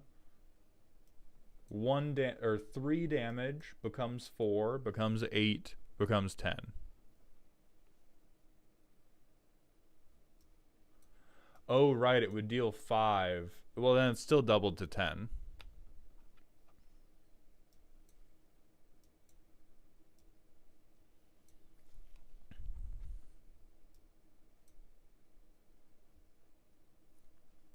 How would I deal... Oh, right, double 3 to 6. Yeah, okay. So we deal 8 with quite possibly the most perfect run out of things we could ask for. And now our hand is pretty empty. We play a land. We can ignite the future. So for 3 lands, we ignite the future. Exile 3. Hey, look, Bonfire of the Damned. Hey, look, another doubler that we can't fucking cast. And another doubler that we can't cast. That's crazy that these all just go to exile. We can do this Flamekin that doesn't matter. So we empty our hand, and now we sit there, and now we wait. Volmar, thank you for the Twitch follow. Welcome to the doghouse, my friend.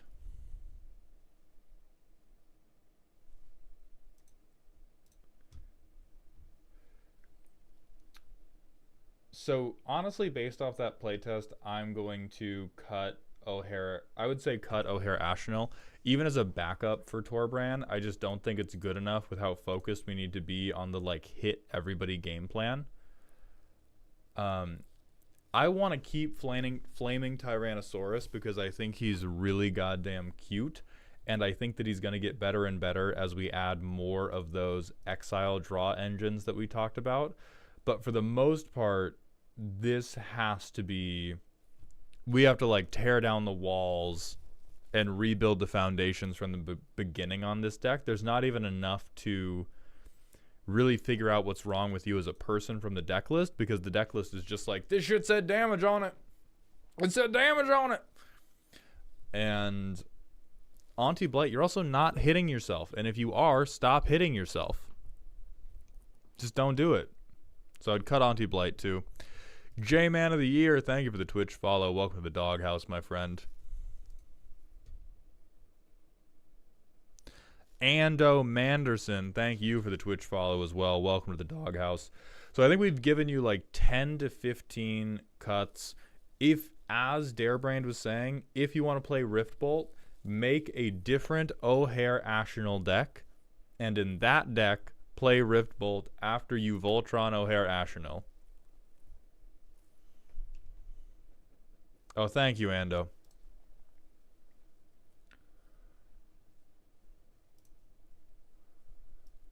I'm going to say this is chaotic mechanic, because you took a thing you wanted to do, which was burn, and you just kind of hucked every card you could find that said burn on it into the deck, or was even tangentially related to burn on it, and you've accidentally picked up some good cards, but you've not accidentally managed to pick up a personality.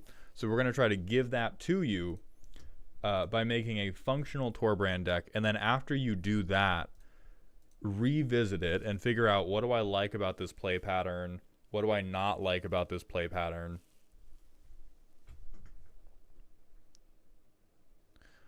And and then we can edit more from there. But right now, this play pattern is just I play lands and cast spells, which is the point of Commander. You just get to do it until you're out of cards once, and then you're done for the game. Like this is, we do nothing until turn 4. Oh, we blow up non-basics. Real hater shit. Sorry. Take that, 5-color players. And then turn 5, Neheb. Turn 6, we get ward 2 damage on everything. Oh, doubling. Imidane, potential, if they just never pointed us all game. Check this out. Fucking Rift Bolt, motherfucker. We're gonna double it, add 2. What's that, 8? What's that, 8 to each opponent? What's that, doubled to 16 to each opponent? What's that, plus 2, 18? It only took 8 turns and nobody interacting with us the entire time for us to contribute. Dope as shit. So I would make all those changes and then begin playtesting it more, but so much has to shift at this point that we're almost in like restart territory. Ruination is specifically for my friends Wooburg Super Friends. Oh, you keep Ruination. If you're on a monocolor deck and you're running all basics, you play Ruination. I don't want that to sound like I'm saying cut that. Keep that. Fuck Super Friends. Fuck Joda. And then if you don't like the play pattern, it probably means that you either want to be playing Ohair Ashnil or be playing Imidane as your commander instead, because they're all burn, but they are all slightly different sub-flavors of burn. Next, we have Zach G and then Plippy. Zach G and Plippy, are you around? We also need to do our next manual ad break to keep pre-rolls and mid-rolls off for the entirety of the next deck. NorCal table, which of those people are you? You're Zach G. Okay, great. I added the different sub-flavors so I could try what I like best. Time Wizard, that is a very bad decision. I understand why you made it. What I want to impart upon you is it's very tough to investigate multiple play patterns in the space of one deck. Probably the wisest thing my friend Kuro Hitsuki has ever said is most of your problems in Commander can be solved by having more Commander decks. If you're not sure exactly what flavor you want, just spin up a new fucking deck. It doesn't matter if it's perfect. It doesn't matter if it's mostly net decked. If anybody's judging you for that, fuck them. Unless it's me, because you paid me $25 to do it, in which case... Commander decks usually need a lot of investment in whatever their primary mechanic is. And so if you're trying to test out 2 to 4 different play patterns in the space of one deck, they're all going to not work. Excellent. I'm glad you appreciated it. We're going to hit you. Hold on.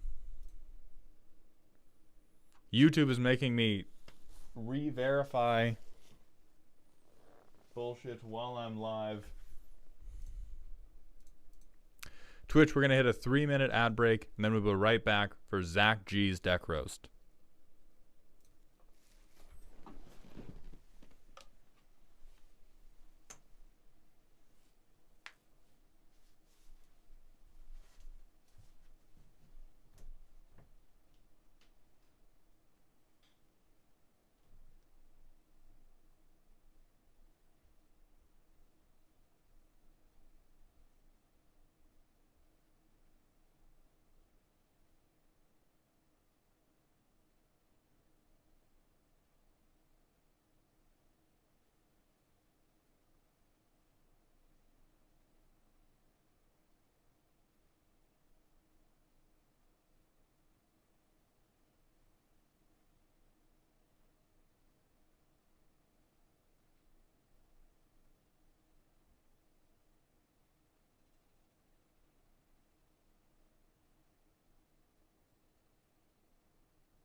All right, gamers.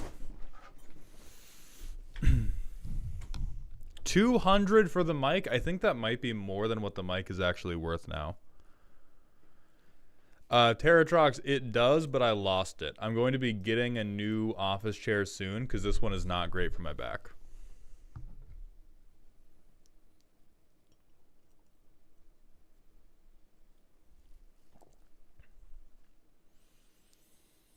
Volmar,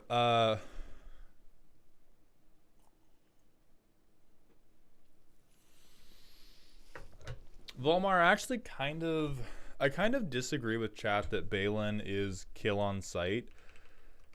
It depends a lot on how much mana they have and what stuff is on the board when Balin gets resolved. Because this guy is going to go crazy, but he's not going to go crazy without multiple tokens. And so if it is, like, if the deck you're playing against did turn 1, I play a Mana Dork, turn 2, I play Balin, you do not need to shoot Balin on turn 3 or on turn 2. You can see what they do on turn 3. They're not going to do anything on turn 3 that wins the game. You might even be able to risk it until turn 4. More than one turn is probably asking for trouble. Now, if they have Doubling Season already on board, yeah, kill the bunny as soon as you see it. Okay, kill the bunny cop immediately. Balin is kill on sight because I do not have the patience for the Naya player to have any fun, not because it's optimal. Real myth. See, I just enjoy the Naya player having hope before I snatch it away. Wonderbar, thank you for the drink water redeem, my friend.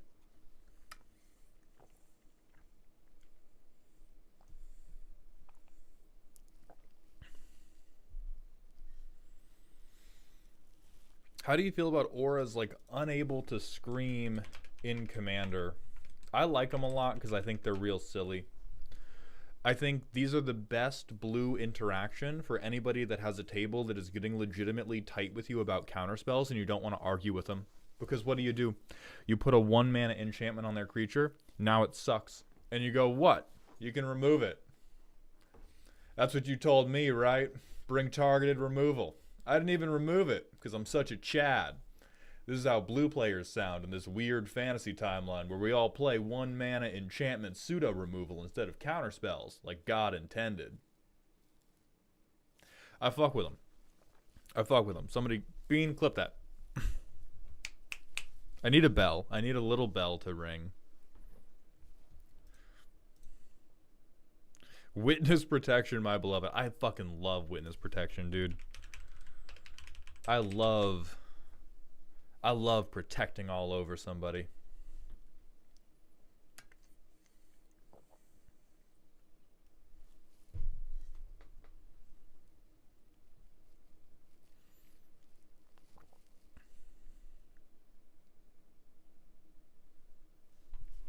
Solid, everything you have said in this stream today makes me very upset about the type of life you must lead. Okay, let's move on to Zach G's deck. Oh, I said, somebody, some little boy or girl has requested a comedic voice for Christmas. Here you go, Zachary. I'm going to take, Foghorn Maldhorn is going to take very good care of you. I do declare. Alright, this is a spooky deck that feels like it built itself. I would like for it to be less punishing and more sexy, but it hurts. Also, I would like for it to grind my friends into dust. Listen, I understand that I'm the one who brought forth the can they get it situation, but are we even talking about Commander? With that primer? I want it to be sexy, but they're going to like it and it's going to grind them down. What are we talking about? Oh, never mind. I get it. I get what you're talking about. I understand what you're talking about.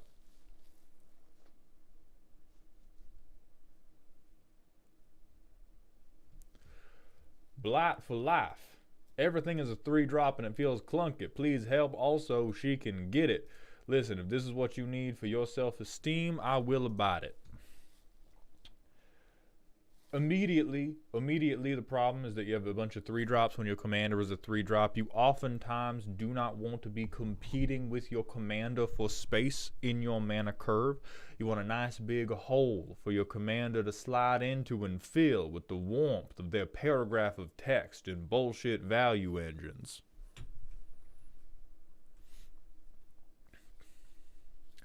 Alright, Pinnacle Monk, I'm going to allow this only because it's a land.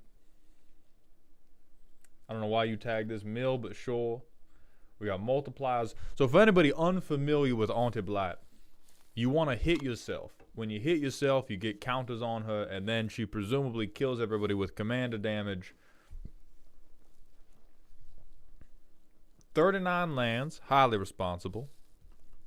12 pieces of ramp, highly responsible. I can't imagine what we are ramping to when we have a 3-mana commander. 15 pieces of card draw. I love that.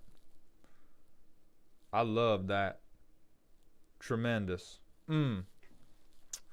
Slug. 19. So this is the main thing the deck is doing. Ancient Runes. Hit people for the artifacts they control. Hit people for playing lands. Hit people for tapping lands. Hit people for casting spells. For existing. But funny. Tapping lands. Haha, I hate the blue player. Just a good card. Whenever I feel like it, sure. Interaction. Reasonable. Okay. I question why we're doing the Punisher game plan in the first place outside of the Punisher effects that are really, really good for us. Because in an Anti-Blight deck, the shortest distance between us and victory is always going to be Voltron commander damage. And what we have here is a thinly disguised BDSM fetish that you sought to distract me from by putting 15 cards in the card draw section. And I will admit, you almost had me. You almost had me. I was almost so impressed by your ability to touch your own deck that I almost missed why you were touching yourself so much.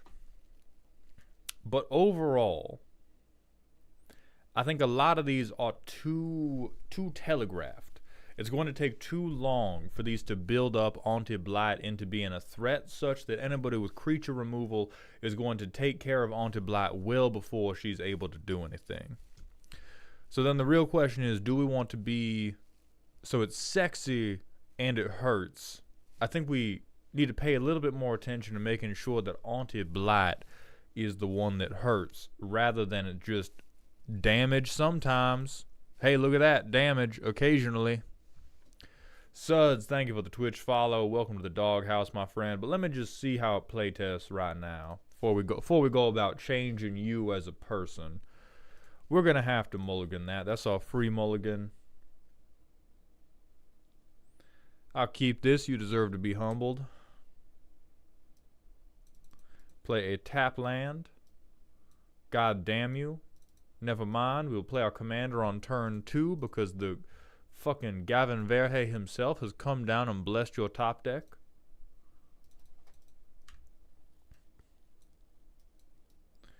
Alright. We'll City of Brass for the mana just to get a counter on her. We will use that mana to Flame Rift. Look at us, so big, so scary. So, turn 3, we have an 8/8. This is probably the best shit we can do, is we just hit people in the face with an 8/8. I don't think Embrace the Unknown is necessary now. We probably need to hold up mana to Tybalt's Trickery, a removal spell.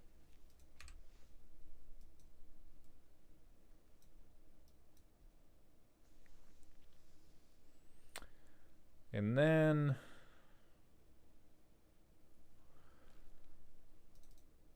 float a red, make her 1 bigger. Embrace the Unknown.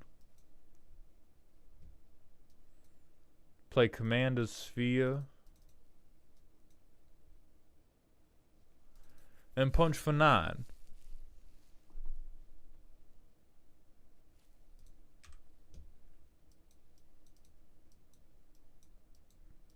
play land.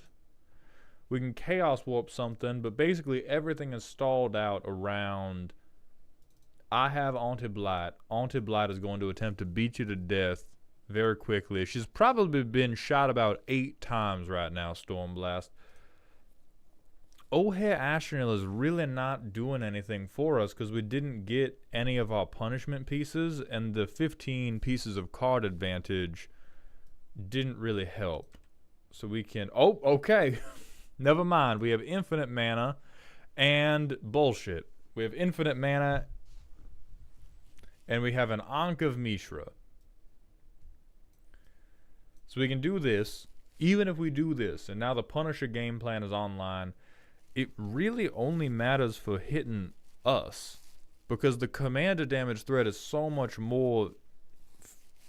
It's just so much more valid than I'm going to whittle everybody down.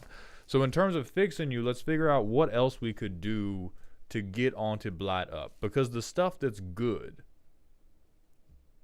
is Heartless Hitagetsu. This is immediately Auntie Blight is going to have a lethal Voltron threat. Even Flame Rift, I accept because it's hitting you for 4. Versus all of this like one at a time stuff, people are going to be able to keep up with your counting. If you want to trick people, you need to count faster than they can. You need to count like 3 to 4 at a time. People will skip numbers, they'll get confused, they'll call their mom about it. You'll have way more opportunity to murder them.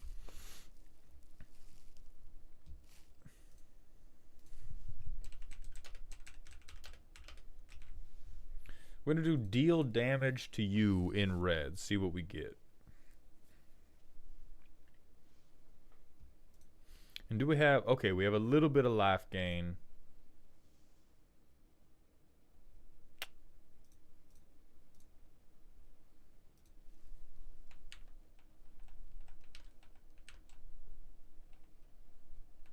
I want to leave space in the syntax for whatever the number is.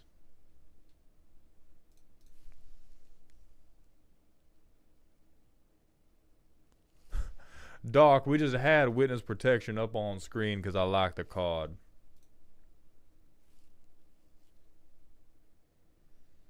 Alright, so unfortunately, Ancient Tomb is better than most of the things you already have.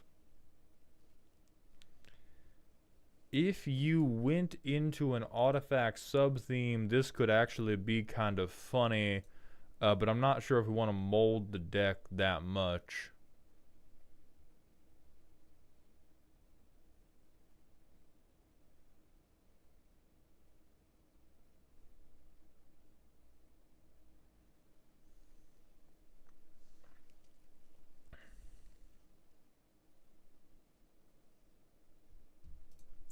Could we do... Okay, Fire Drinker is also possible. I think this is definitely more of a cute card than it is a hot pickup, but I think it's possible.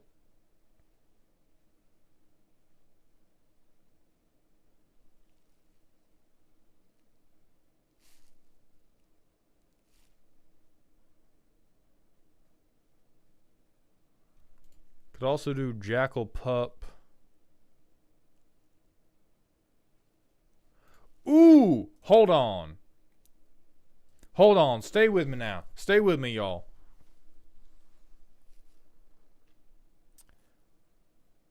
You can take a bullet that the green player has directed at somebody else. Wait, no. Because Jade Monolith's not the source. Never mind, this doesn't work. Doesn't work at all. Because it's just like deflecting palm, but it hits me. It doesn't make Jade Monolith do it. So it doesn't work like how... Because Jackal Pup and the other one, they say it deals that much damage. God damn it, this doesn't say it. This doesn't say it.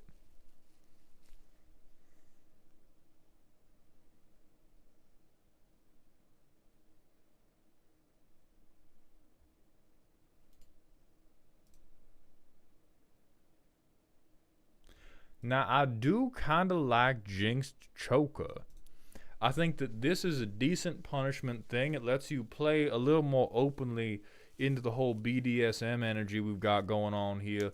And as the game progresses, it's pretty quickly going to get up to a meaningful amount of damage. And it's going to deal that damage on upkeep. So if you play this, you pass it around, you'll probably take in 4 on the next upkeep. So I actually do like that. I do like that.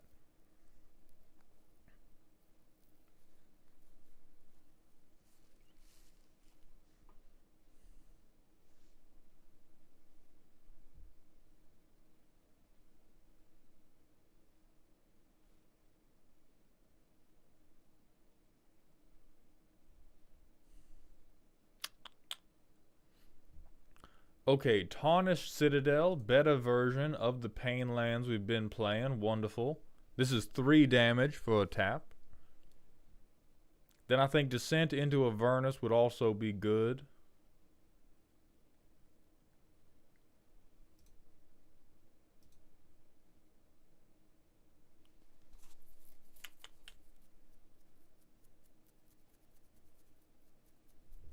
All right, so now let's look at each opponent or each player.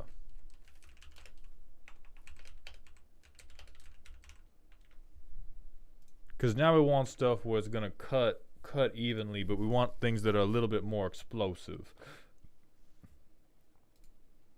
Okay, I like acidic soil. This is going to be, we are still clogging the curve around your commander, but this is going to be 3 damage, and it's actually going to hit you for a meaningful amount rather than 2. We really want to pop out and show them. Like, that is what I need to get across to you right now, is right now you're trying to trap everybody in a burning house and watch as ash fills their lungs and they cough and they think about their family and ruminate on the fact that they can't escape, but it's you with 1 birthday candle and a Pennywise cosplay, and it's like a little bit of door frame is catching fire. It's just not fast enough. It's just not fast enough.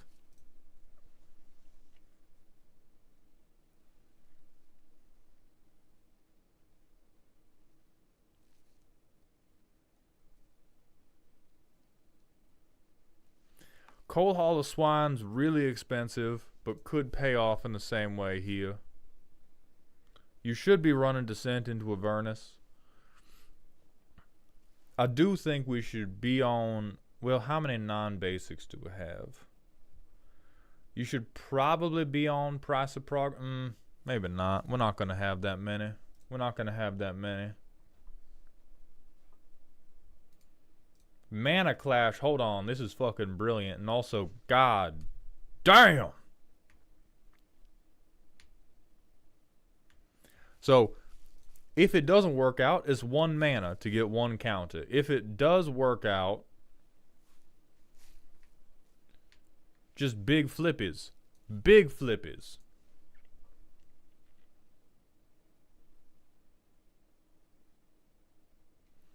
And then I think...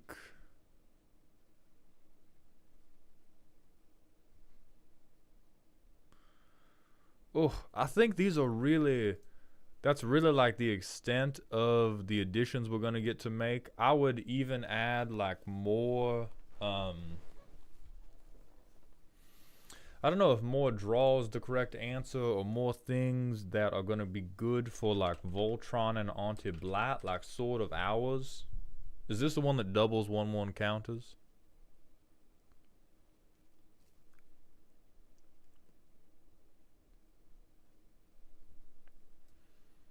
I mean, listen, this is not great. I'll be honest. This is not great. You have to roll a 12 for it. That's not tremendous. Volcano Hellion.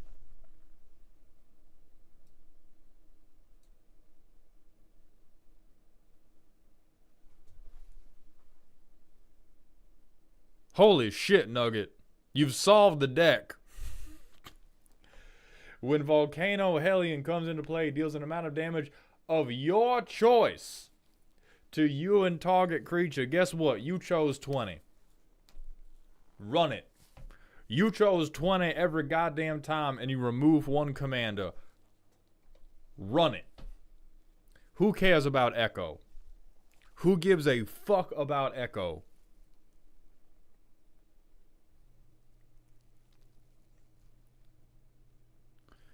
I mean, Debrand, how are we giving this lifelink at instant speed?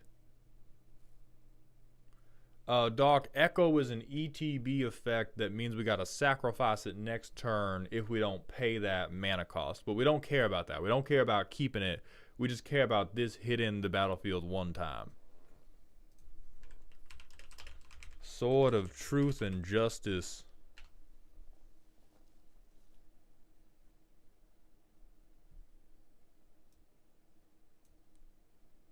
I feel like we want something that protects us from white and black. Like we want something that's going to protect us from direct removal rather than protect us from white and blue. So we want protection from black. We want equipment. Because we don't want anybody killing onto blight. So feast and famine, that's fine. Light and shadow, that's fine. We want everything but like sinew and steel, really. And then once in future, we probably just don't have the right cards for. Threadbare, thank you for the 300-bit cheer, my friend. Welcome to Dog Heaven. I'd like to apologize for any emotional damage or distrust I may have caused. That is a lie. I enjoyed every second, and so did I, even if it did result in my inexorable comeuppance.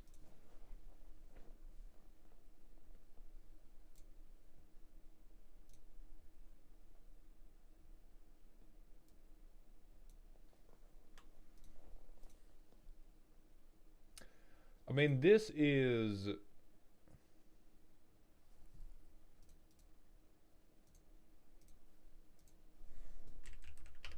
I think right now this is greedy soap opera.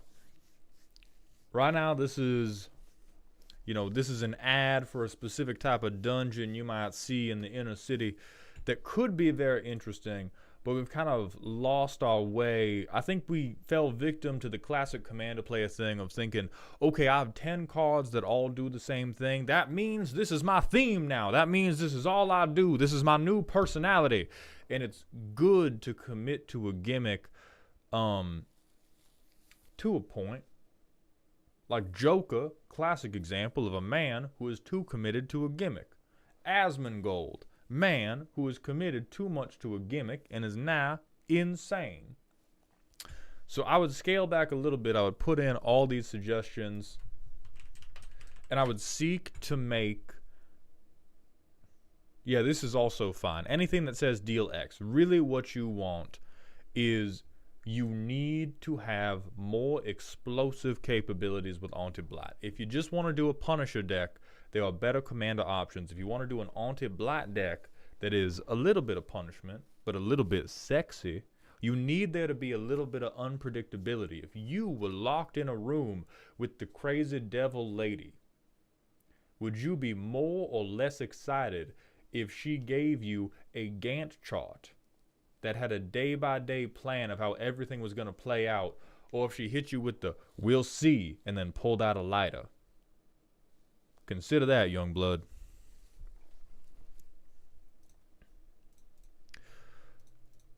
All right.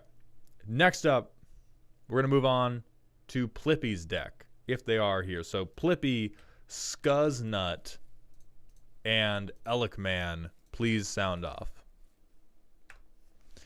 3 people we're still looking for. We will be running another manual ad break to keep ads away. The Wizard of Wang and Garrity, thank you for the Twitch follows. Welcome to the Doghouse, my friends. And GTG Maximo, thank you for the tier 1 sub. Welcome to the Dog Home.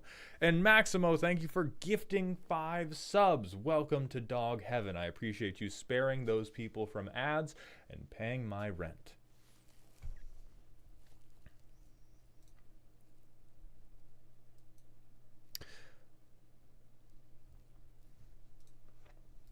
Hold on, I'm hearing late cries for Goblin Game.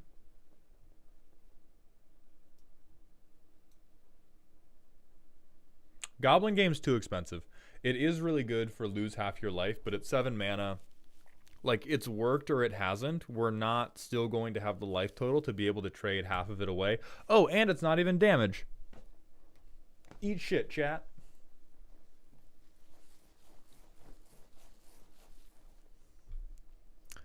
Maxima, I appreciate that very much, my friend. Ice Finch, Thank you for the Twitch follow as well. I don't think Wheel of Misfortune was in here. And Zach, this is another thing we should consider because this will allow you to just pick 20. Like you can just high roll. This is another thing where it's like pick whatever you want, high roll, kill somebody with Voltron damage instantly. Like you play Auntie Blight turn 3, you play this turn 4, and maybe that is honestly too scary for you, but Wheel of Misfortune will just give you immediate kill. Luke, it does have Pyrohemia. I'm not super confident it should, but it's not one of the things I demanded they cut. Spencer, we are doing good. We are waiting on Plip and Admiral Scuznut. And then Elikman, if Plip and Scuznut don't show up by the time the ad break is over, we're going to roll on to you instead.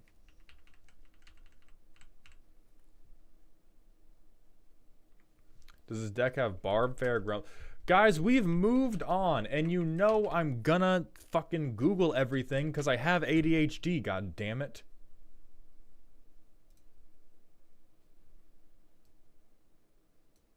No, do not put this in. The green player is going to combo off in front of you. The Selvala player is going to laugh all the way to the bank. Do not.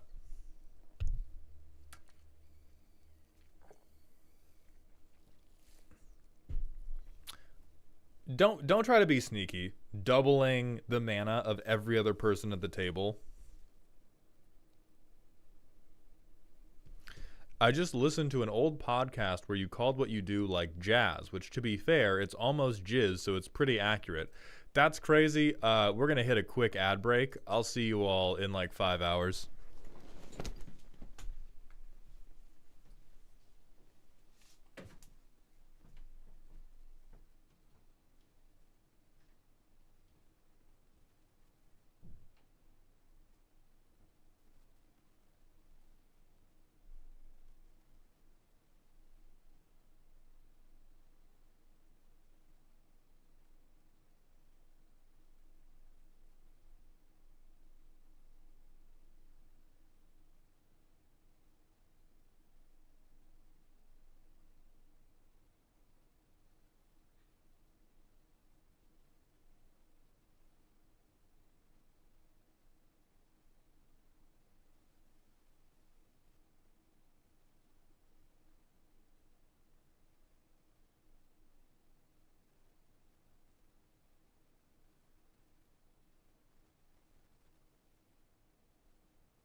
All right.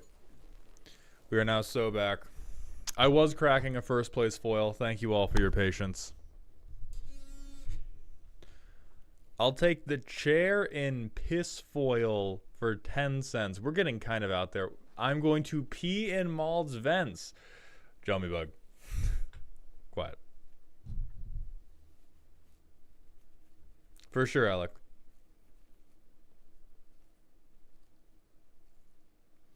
I'm just scrolling through everything chat was saying, and what were we bidding on? For the bottle? That's not bad. For the water bottle, right? 50 for the wallet, 10 for the water bottle. Come get your Mauled merchandise.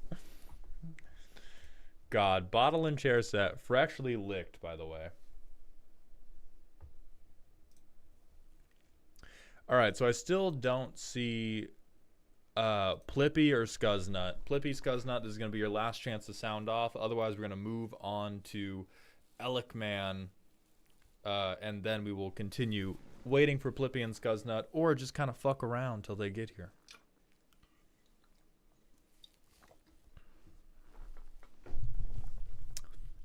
Someone needs to hide a walkie-talkie or something in his walls and set off smoke detector beeps every 30 minutes. I've already done that. It's called leaving a water boiler on long past the point it didn't have any water in it. Stormblast, it's way more expensive than that. Be for real. Also, Toxicity, thank you for the Twitch follow. Welcome to the doghouse, my friend. What about the Red Terror for the Blight deck?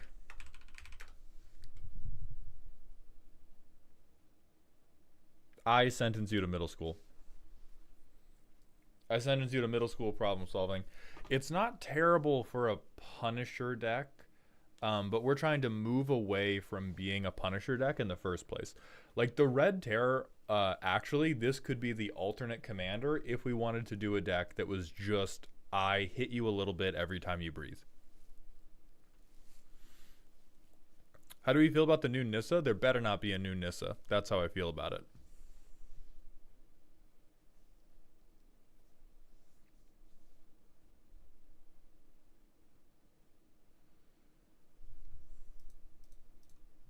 There is? That's not true.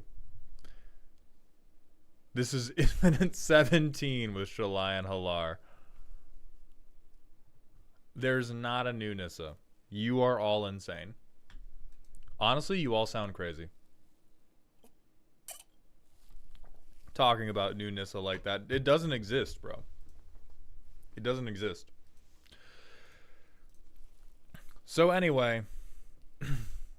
And then just because sometimes people select this and then I start doing it and they're like, what the fuck are you doing? Alec, man, do you still want Foghorn Maldhorn doing the voice for your roast?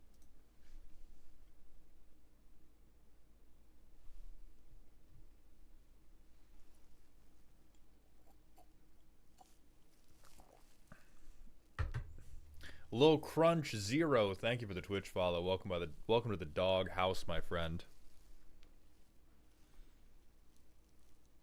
And the thing is, willpower in my hardcore run, so I have a solo alt who's a druid who will be able to solo run things.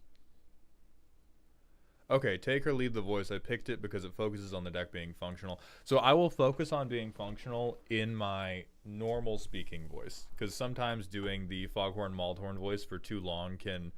I will fuck up and I will press on my voice a little bit.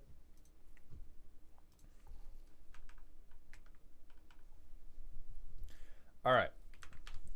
We're going to Elikman's... Huh? Oh, there's a alternate architect link, and I grabbed both. Got it. Tyrant's Lash, the primer.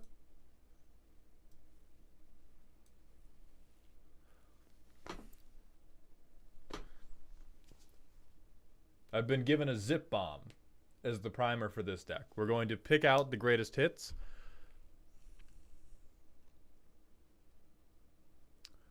Okay, so we have a budget rule that we later lifted.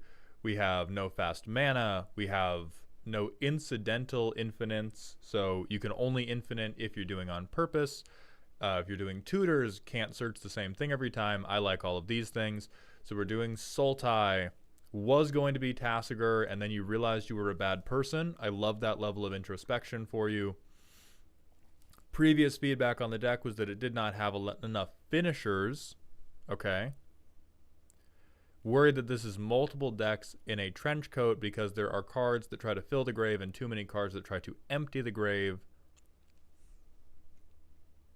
Okay, excellent. I have downloaded it.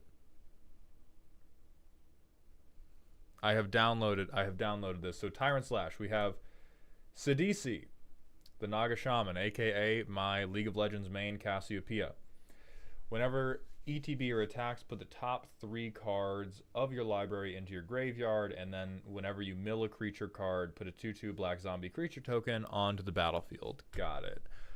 Now, I understand this is something that may be tagged inappropriately, but if this is correct, I think for medical reasons, you are finishing too often. I think this is too much finishing. While in the presence of your friends on the average Friday night. 3 counterspells make sense. Surveil 2 is a little bit cute. Okay, equal to number of creature cards in all graveyards. That could be okay. Hogak, I don't believe is a finisher. Now, +1/+1 for each creature card, maybe. Kiora is definitely not, but does draw you some cards. Equal the number of cards in all graveyards. This one, maybe, if we give it flying. 1 damage to 1 opponent for each creature card in your graveyard. Maybe, but we're maxing out at 32. Stick Finger's kind of the same. Polychronos Unchained, kind of the same. Number of cards in graveyard. That's better. That's better than creature cards.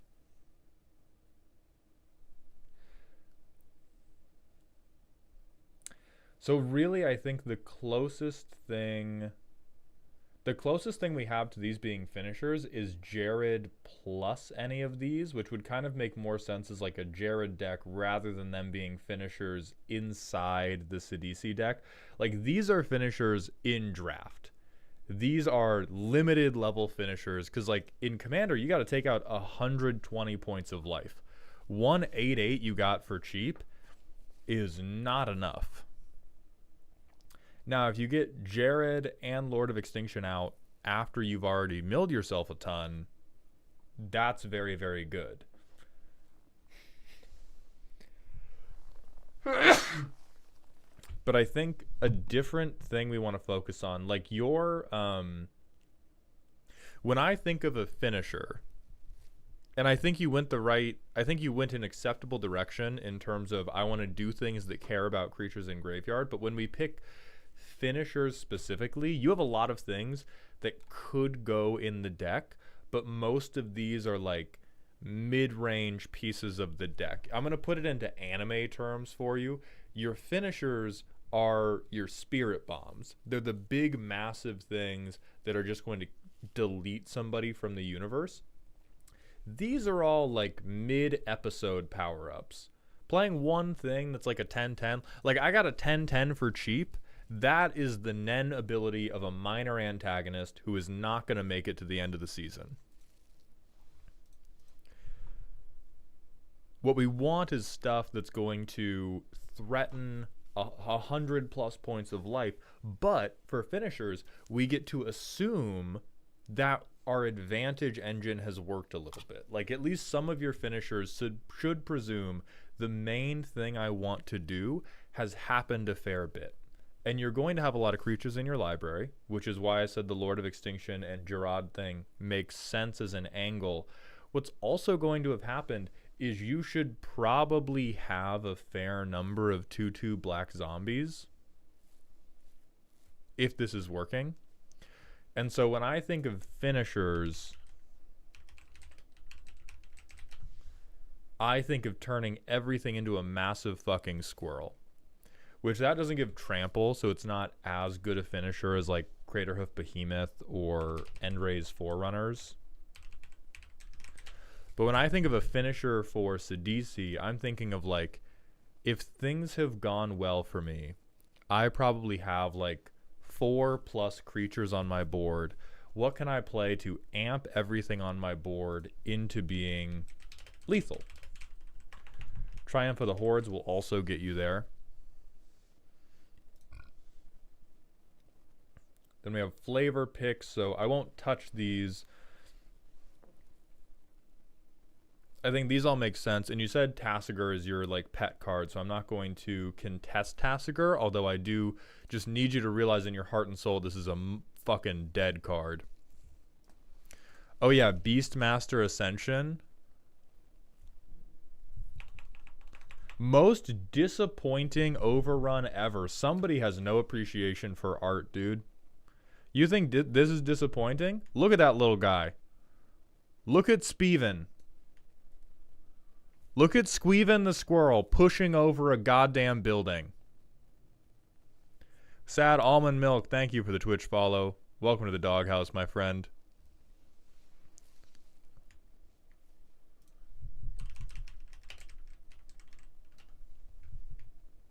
Forgotten Monument. Huh? Huh? Yeah, that is the wrong card. We're also not playing face down cards. We're making black zombies, dude. We're on different shit. That overrun effect lacks motion. Check these squirrels, bro. So nefarious card touching. We can make somebody draw 2. We can do Dire Sight. We can do Factor Fiction. Sure. I mean, we have a good amount of stuff that's getting things into the graveyard, which is good. You have the best card draw thing in mono, in black. That's good. That's good. Lots of ramp, which is reasonable because they're going to be killing Sidisi a lot. We have a ton of self-mill, which I do like.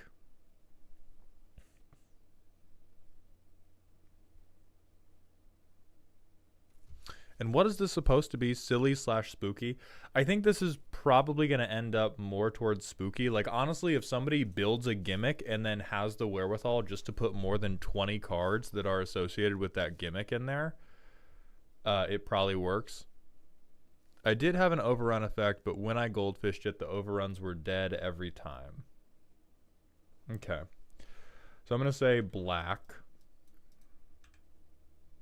Green, we get Skull Prophet. We get Sidisi. We put the top 2 in. We put a creature into the graveyard. Oh, and we would have gotten 3 when Sidisi entered. So we have 2 2/2s at this point. Still turn 4. We can hit them with that Forbidden Alchemy. Look at the top 4. I'll put the Scryland in, and then I'll make myself another 2/2 zombie. Hit a quick first-placed foil with this land. So we get to scry 1. I think we do want Splinter Fright. Ooh. So we want Splinter Fright on top, but we want to take a turn off milling ourselves because we want to actually draw that motherfucker.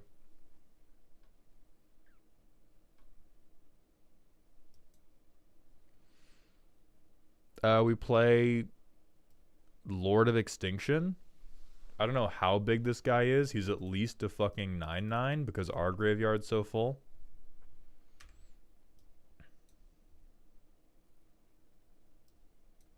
Then we can play Splinter Fright for 3. We can mill 2. That sucks. We can mill 4. Okay, so we hit Wonder, which is very positive for us. We have another... Nope. We have another zombie. Everything flies now. We attack. 1, 2, 3. We hit a creature. We have another zombie. So this is the point where I would expect, like, if I draw an overrun effect, I would like it to matter.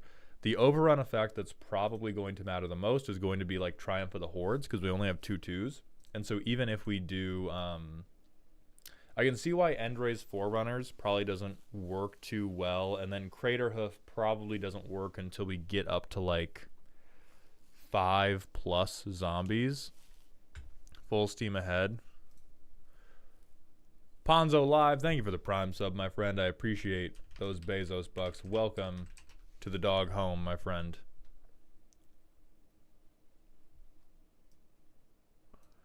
Full steam ahead is, yeah, it's playable, but it doesn't convert super well. It doesn't convert all that well into lethal compared to what we have.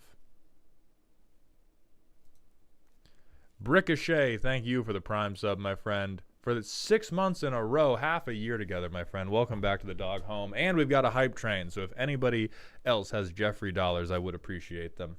But if you don't, no worries. So Lord of Extinction is our best card. We have dead card. Mostly dead card. I understand what you were going for here. It seems so unlikely to me that somebody with a relevant spell isn't going to be able to pay for this, that it's just going to hurt us so much. Holy shit, Dradugun, Volmar, and Suds, thank you all for the Bezos bucks. I appreciate those Prime subs very much, my friend. Decimator of the Provinces.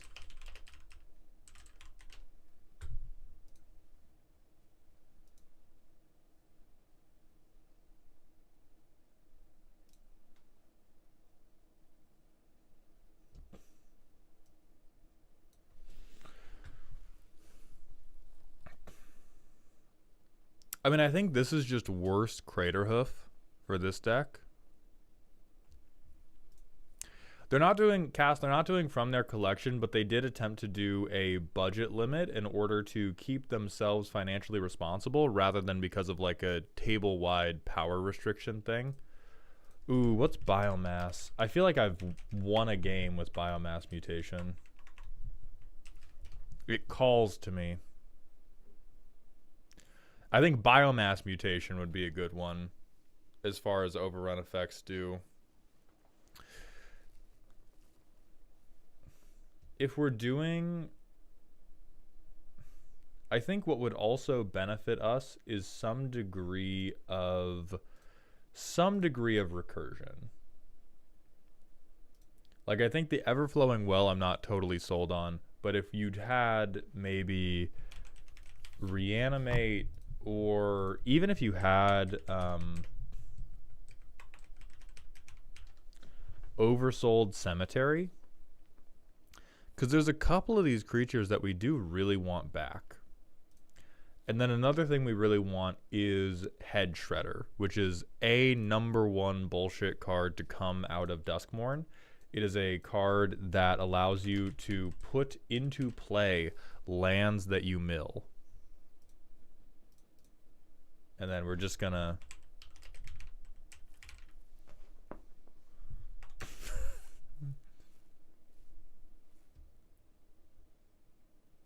Yeah, like you never even care about the attack trigger, but being able to put every land you're milling with all your other self-mill onto the battlefield is going to fix so much shit for you. We may also end up... Now, if you do this, this is, again, another non-bow with the things that care about the total number of cards in grave. I would probably recommend moving away from those and committing to the overrun, or some way to make all of your tokens matter. Even if you're not doing one-off overrun effects, if you do banners, that's also fine. I think you already have... Oh, we don't actually have anything that cares about zombies. You could very easily do a couple of the really good zombie lords. Jay Saber, thank you for the Twitch follow. Welcome to the Doghouse, my friends. Oh no, Alec. I see. The thing is, you probably thought it only worked with the attack trigger because deep down you're a good person.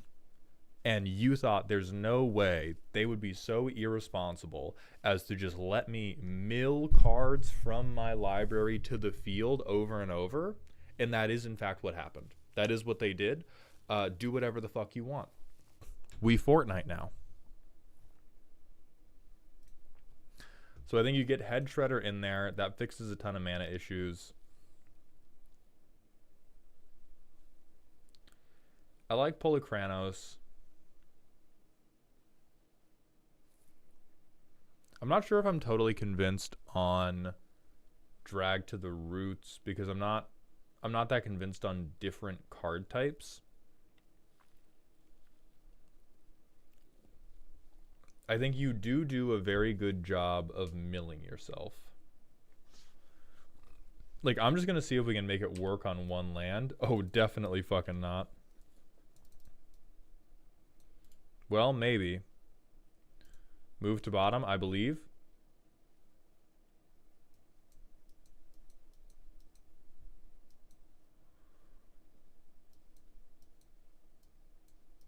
Holy shit. Potential.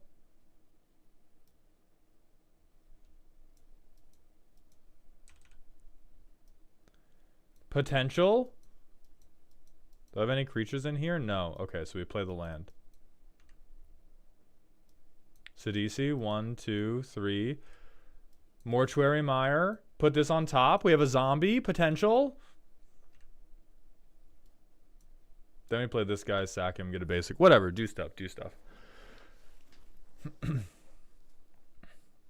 So it does look like we can relatively reliably mill ourselves, which means we're going to be relatively reliably making a lot of zombies. And so I think we probably want to look to cut from the 4 mana section and replace a few of the like 4 and 5 mana things with like 8 mana. This is going to win the game. This is also a situation where you probably want to have proxied a like Rise of the Dark Realms or proxied a like Living Death or something like that. Or even better than Rise of the Dark Realms, not better than Rise of the Dark Realms, but more applicable to this deck, as Consortium is saying, is Lich Knight's Conquest. Being able to choose, I'm going to trade this many zombies for this many good creatures is a really, really powerful thing for you.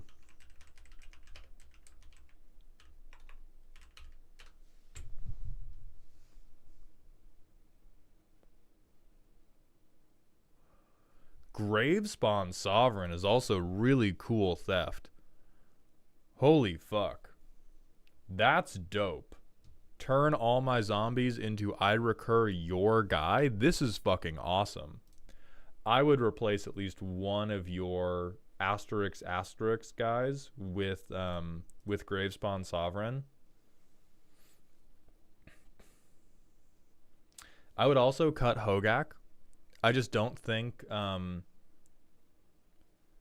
so I would cut anything that is either a set power and toughness or relies on the number of a specific card type in your graveyard, because I just don't think an 8/8 is a big enough threat. I don't think Cruel Somnophage is a big enough threat. Kiora you're mainly keeping just to like draw 2, discard 2, so I'll allow her to pull like double duty with draw a discard. Even Lotleth Giant, I don't have a ton of faith in. I don't have no faith. I would also cut... God. Old Stick Fingers can, like, double duty get you at least 1 mill trigger, so maybe you keep Old Stick Fingers. You can keep Sewer Nemesis for sure, because it's all cards. Urborg Lurgoyf I would cut. So I think that's like 3 things we're up to cutting. But like Splinter Fright, like Splinter Fright and Old Stick Fingers, I don't believe in as damage threats, but I do believe in them as they're helping in multiple areas.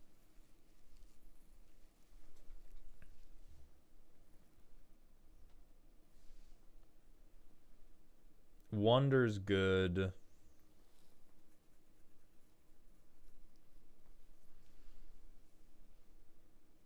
I don't know if I believe in deep analysis more than I believe in like um, something that's going to let me, like, Dire Sight's just better than this, right? Dire Sight is just a better version because we have the chance of putting things into our graveyard.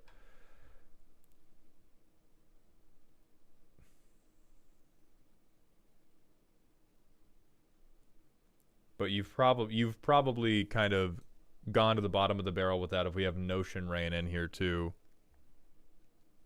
It's got flashback, so I can use it if I mill it. That is fair. That is another double duty thing. But we're really, like, the thing is, Sultai is so good that we're not really making a decision between good cards and bad cards. We're right now we're trying to make decisions between, like, good card, great card.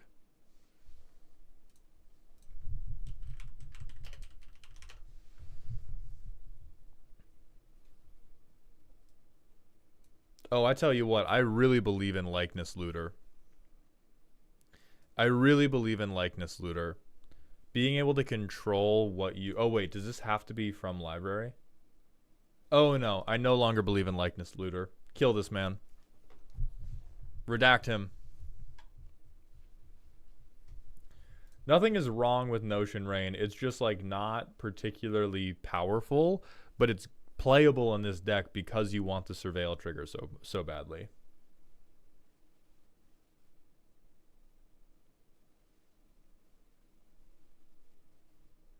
I think Titan's Nest is also a lot of mana for... Like, this is competing with our commander to maybe Surveil 1 on upkeep. I'm presuming this deck will have the Surveil lands. Alex said that the Moxfield list still has the budget mana base, but that they have updated it elsewhere. So I'm presuming they're going to have Surveil lands. If you don't, I would recommend all of the lands that have Surveil on them.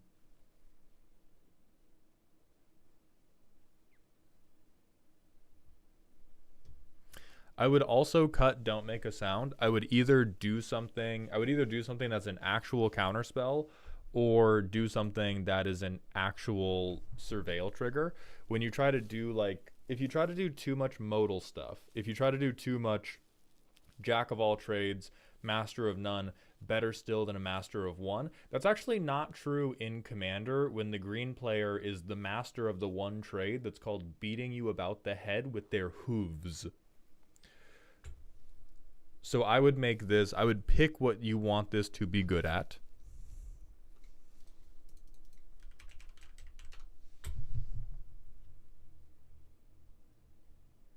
I do like Stargaze. I think whether or not you need the counterspells is up to you.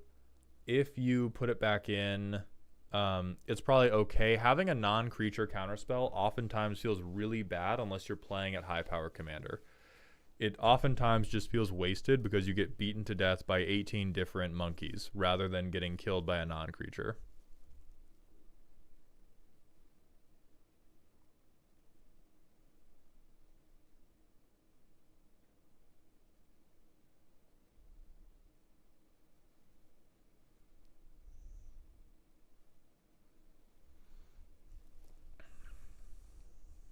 That makes sense. Maybe it's the Yu-Gi-Oh brain rot talking. And the thing is, like, Yu-Gi-Oh doesn't really have as much of a casual scene as Magic does. So I think it kind of is. Like, Negate is a very good card, and if you wanted to build a scary Sidisi deck, I would say for sure you need Negate. There's going to be a ton of games that you stave off someone else's win attempt just because you have Negate. But down here, like, we just punching. You know how it is? We're just punching, man. We just kind of bop, bop, bop, bing, bop, boop, bam, bop.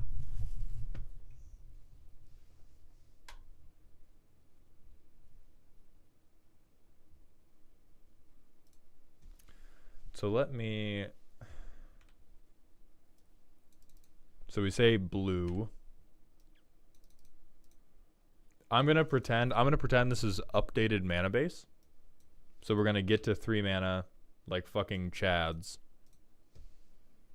Then I'm just going to say forest, got it. Swamp, got it. Thank you kindly. Next turn. And then I played a Surveil land because I'm Chadley Manwick. Fuck that, we have enough lands. Oh wait, we would have milled 3 as well. Wow, no creatures.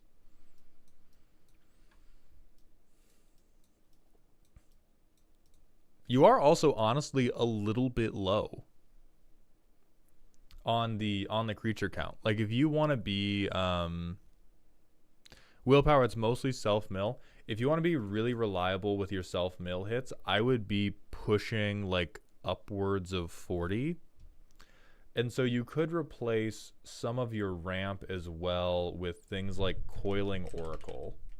Sultai is really, really good at having effects that are on bodies, and you want to have as much permanent based advantage as you can. And so rather than, well, not rather than what Ripples of Undeath, of course, God.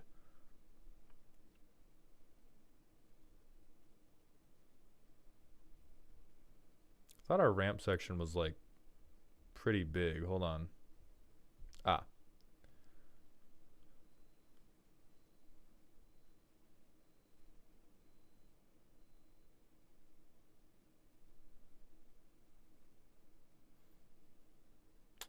We probably don't cut Signet, but like rather than Cultivate, we could do Coiling Oracle.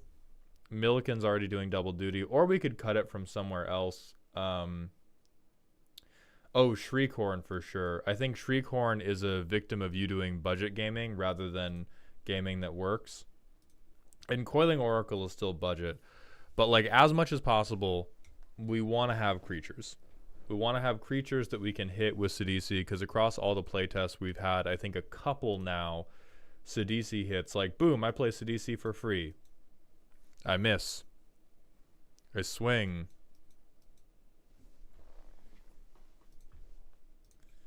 His first pick was Shriekhorn. Bro is being cute.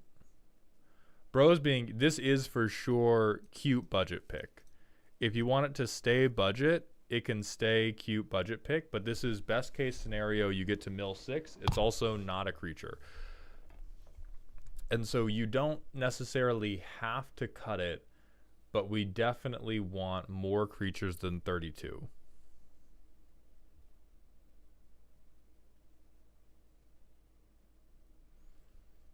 And I think that's also what is confusing this, is you have... It gets 3 charge counters. Yeah, it taps to mill 2 though. So it's 3 times 2. But most importantly, we have a pile of like all generically good and all at least tangentially related to Sultai Self-Mill. And I think it will either work, or you will get much better feedback from playtesting a version of this deck where you just hard commit to, we are for sure hitting some motherfucking creatures, dude. I have 45 creatures in this deck. Every time I self-mill, I am hitting one of these motherfuckers. I'm playing Stitcher's Supplier. I am playing Mesmeric Orb. I am doing whatever I need to do to put creatures in my fucking graveyard.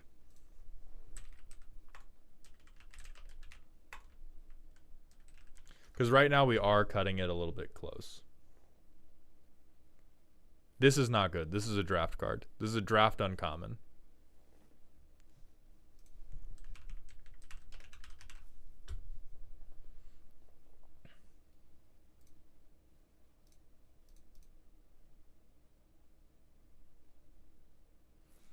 Yeah, I think Angler's okay.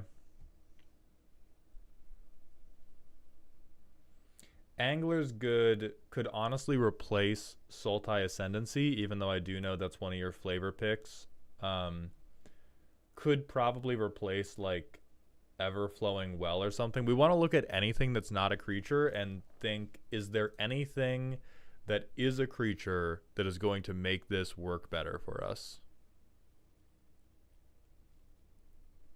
We have Steve in here as well.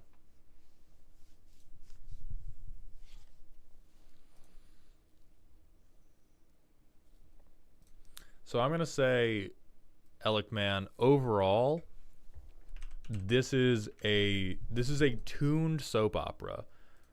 I think in a lot of ways it's over-tuned. It's probably been tuned too finely to the degree of trying to make sure that it's not too powerful, and then to the degree of trying to make sure that it's on budget, and then again with whatever feedback Trinket Mage give you. I'd sooner cut Tassiger than Sultai Ascendancy. One of my pet cards that was very hard to cut was Conrad. Should I put him back in? Conrad would probably be good in this deck. He's not like a finisher, but Sir Conrad provides a certain degree of inevitability because he's going to be constantly damaging everybody based on what you mill. But if you're going to do Conrad, you want to be on like 40 plus creatures. Like you'd want to replace Putrefy, or you'd want to replace like Ghastly Demise with the other Chupacabra card. You want to take as many non-creature effects as possible and figure out, can I replace this with a creature? Like even Arcane Signet you would replace with like a bird or a Llanowar Elves, just anything that says creature on it.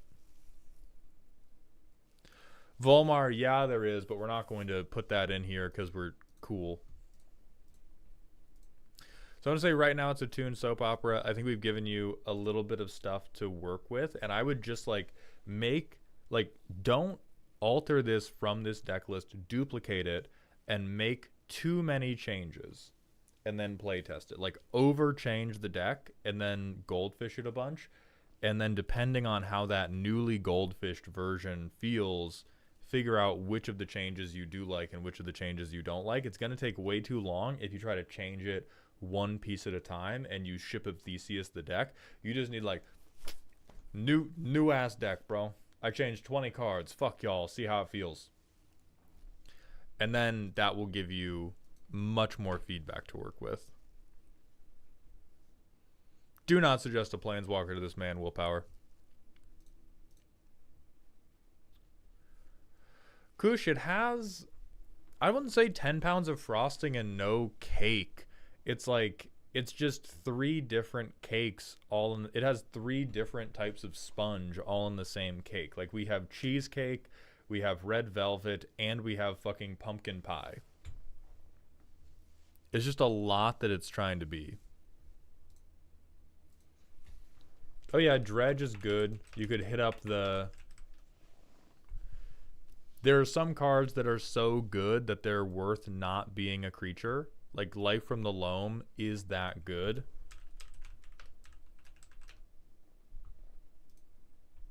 Just because your deck is going to be incredibly mana hungry.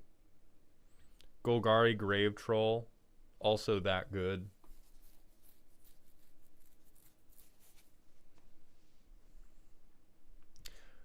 So overall, that's my feedback.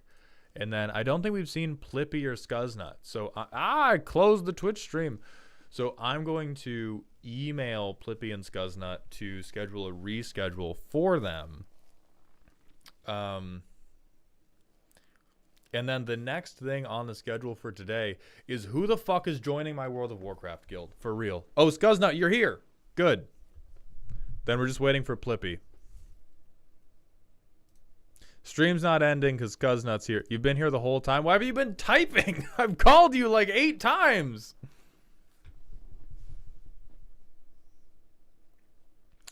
Alec, I don't think it'll make it scary, but I do think it will make it spooky. I think it will place it more solidly in spooky. Champy1422 and Arrow Archery, thank you for the Twitch follow. Welcome to the doghouse. No worries, Scuznut, but now that you are here, we can get you.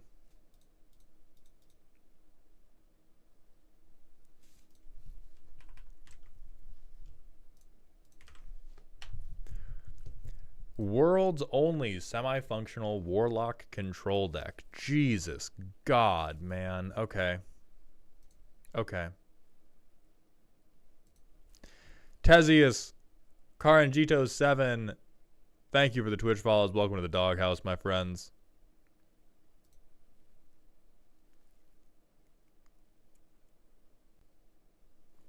Secret Asian Man 322, thank you for the Twitch follow as well, my friend. How punchable do you think you are 1 out of 10? I would say to somebody that only knows me from the internet, probably like a 7. Like, I think even if you like me, a lot of the persona that comes across on the internet is like short white guy energy, which is oftentimes extremely punchable. I think in person, it's either 1 or it's either 10. Like, you either love me or you just don't fuck with me. I think you either, yeah, I think you are either like, oh, I love that guy, or I just don't hang out with that guy ever. I'm very punch buggy, no punch backable, though. Extremely. Like, one of my favorite ways to make friends in college was to brawl with people. Because I'm very much a, like, physical touch is my bonding method. And so there's a lot of time where I would get into, like, fist fights and be like, that's my new best friend. After we just punched a little bit. And Tezius, thank you for the 5 community gifted subs, my friend. Welcome to Dog Heaven. Oh, I hate that. Well, you don't like punchies amongst friends?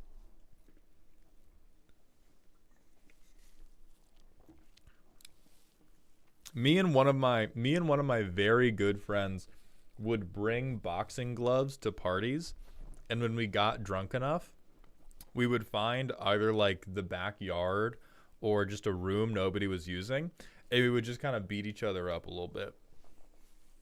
It was great. There's no face shots. Moneymaker, obviously. Stop if somebody throws up, but it was a good time. Okay, anyway, moving on to Scuznut. Only semi-functional control deck. Baba Lysaga Warlock Control.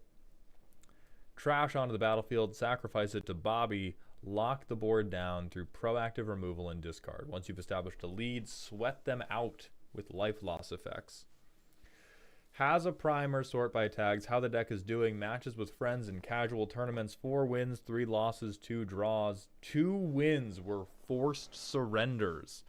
1 was an infinite combo that is now removed, and 1 was Revel in Riches. I have a... I'm already guessing we're going to need to be able to merge Spiteful Soap Opera. I hate that you've won twice with Forced Surrender, although if you asked me to blind name how a thematic Warlock deck would win, it's probably fucking Forced Surrender.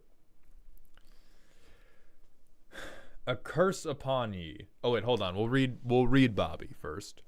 So Bobby, you can sacrifice 3 permanents. If there were 3 card types among what you sacrificed, everybody else loses 3, you gain 3, and you draw 3 cards. So you want to have cards with multiple card types on them, so you can sacrifice 1 or 2 cards and still hit your 3 different types. So A Curse Upon Ye. Damn that art, dude. You can search your library for a curse when they die. Curse of Death's Hold. Creatures enchanted player controls gets -1/-1. Okay, so this one just is fuck Kyle. This one needs a different tag because this one is just Kyle the token player. Please go fuck yourself. Oh, primer.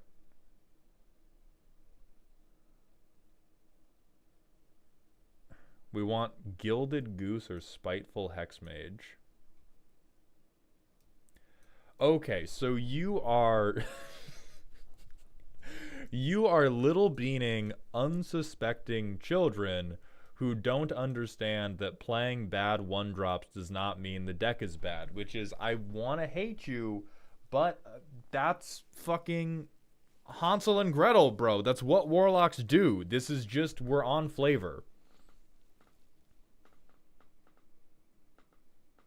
Yeah, whatever. Okay. You typing draw 3 is good like it's some type of grand revelation is how I know you're a fucking green player. Yeah, we can sacrifice a 4-mana card to draw 3 cards. No fucking wonder, bro. Unsurprising. Draw 3 is in fact worth is in fact worth 4 mana. All right, we have a bunch of board wipes, which does make sense. I think the hardest thing for this deck is if a token player gets out of hand. Life Gain, which is IMO cringe, although again, fucking warlocks and their propensity to try to live forever. Action Surge, thank you for the Twitch follow. Welcome to the doghouse, my friend. We have Cauldron Familiar.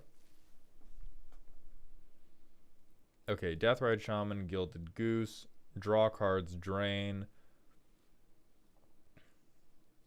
And then you said we want to keep it Warlock and Witch centric, which I think is fine. You say you understandably holding the deck back from being optimized, although I think for your own physical safety, we don't want this deck to be optimized. I like Curse of Vengeance. Oh, we have Sangromancer, but hey, it's witchy, and goddamn that art.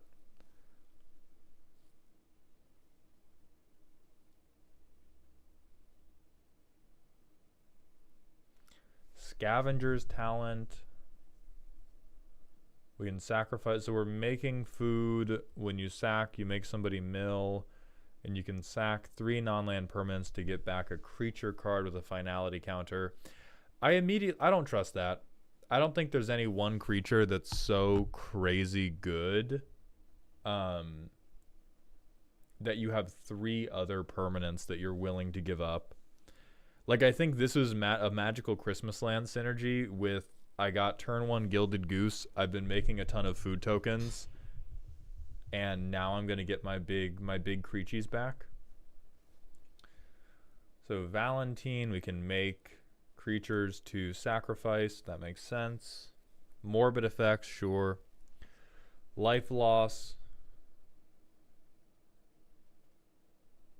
What the fuck is Festering Newt? Okay, hold on. Where are we making this goddamn Newt? You little liar.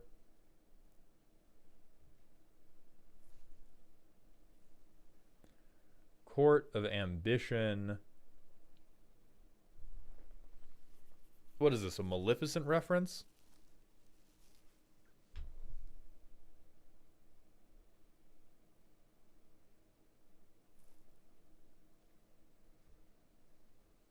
Then Liliana.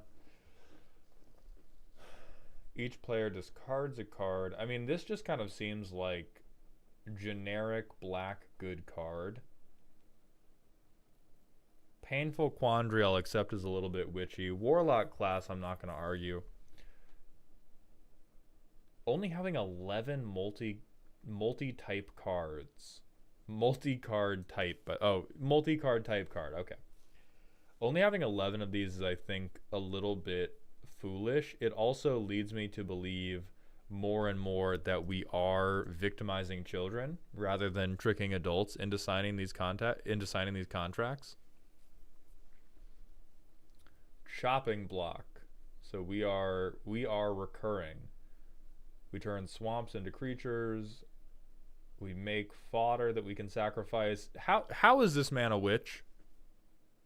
This is a Snow White reference. Is this a Disney deck or is this a Warlock deck? Bro has a big axe.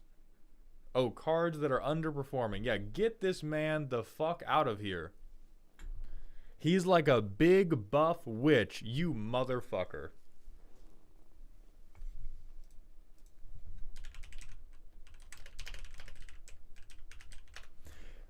Here's what you put in the deck. She's like a big bug witch. Oh, Scryfall, you motherfucker. Do not stop my bit. She's like a big Phyrexian witch, dude. She's like a big Phyrexian witch. Death triggers, sure.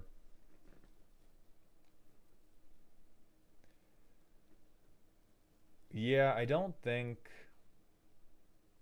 See, I think you have so much recursion here because you have not brought enough multi-type things to sacrifice.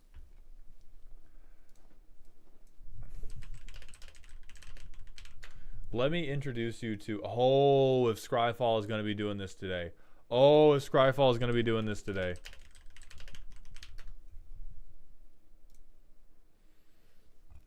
Look at that. Look at this shitty little enchantment creature. So as much as possible, we want anything that is like an artifact creature and an enchantment creature or a land creature, etc., etc., especially if the goal is we need to get as many triggers as possible for baby lasagna. Oh, what's up, Danny? Might as well do modular stuff. That's so much not a reason to do modular stuff. MLP was just like, wow, we have a free Tuesday. Why not shoot up heroin? The two things are not connected. The fact that we want a little bit of multi-card type things in our deck does not mean why not do modular now? Please. No. Okay, MLP. Baba Lazagdi's nuts. Interesting. Give me Master of Keys.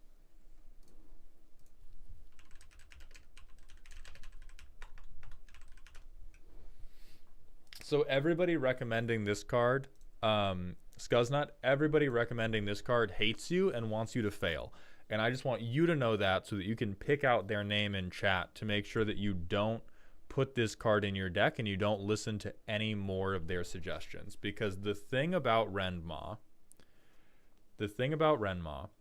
is this deck wants to try to survive into a 1v1 and then life drain you out. What do you guys think happens in the 1v1 we get down to if we've given them 18 2/2 birds? How do you think the stated Warlock game plan of I'm going to gain 3 to 4 life every turn and stiff arm you works if they have a goddamn army of New York pigeons to kill us with? Rendmaw is great for moving things through the mid game. It is going to immediately fuck. Oh wow, I play a board wipe that I always have at the right time. You fucking got me. My fault, guys. I didn't realize you all stack your decks whenever you get down to a 1v1. I didn't realize you motherfuckers just cheat at Magic as soon as you get down to a 1v1. Don't put in Renmaw. Renmaw's just a different Golgari deck. I cast Ink Shield.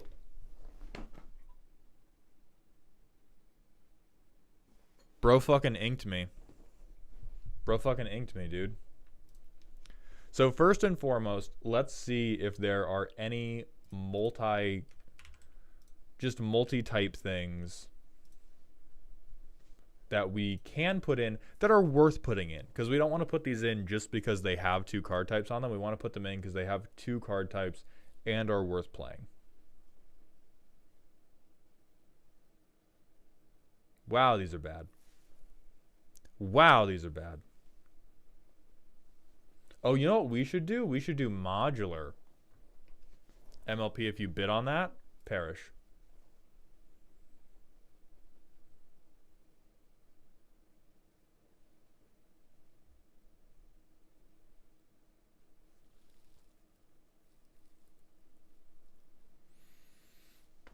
You don't have a way to unsuspect this. And so this is not as good. It's also too expensive. Mycosynth Lattice, and I sacrifice her to her own ability. You got me. True. So good.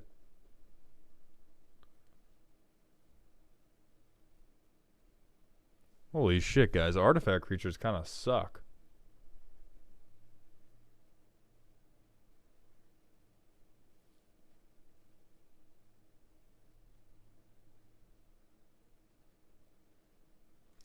I would actually say... no, that's a lot of work for the payoff.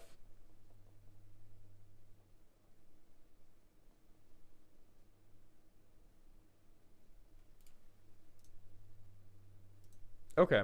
I think Canoptic Scarab Swarm is playable.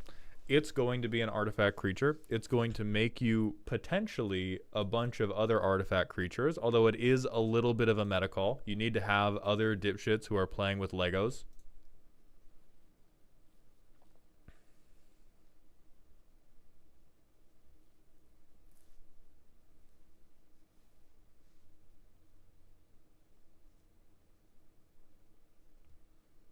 Circuit Mender, this is a good example of like the worst card in the entire world that you might consider only because it has an artifact creature.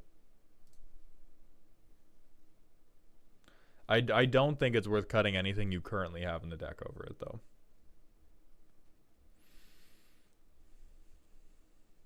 Oh, God, 750?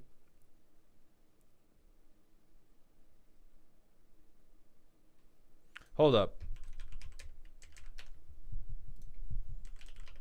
These motherfuckers will have... Oh, I fucking did the baby lasagna meme without even doing it. Okay, so there's Valgavoth, there's Glimmerlight, which Glimmerlight is good. This is a 2-mana card that sets you up for your first Baby Lasaga trigger. God damn it, I'm doing it again. Because it's artifact, enchantment, creature. So that's perfect. Things like the Enduring Vitality, the Enduring Anything is good because you get it back as an enchantment again. Mishra's Factory, which we probably have, but it becomes artifact, creature, and land. Oh, it does not look like we have it. So you got to be type maxing, bro. You are not type maxing.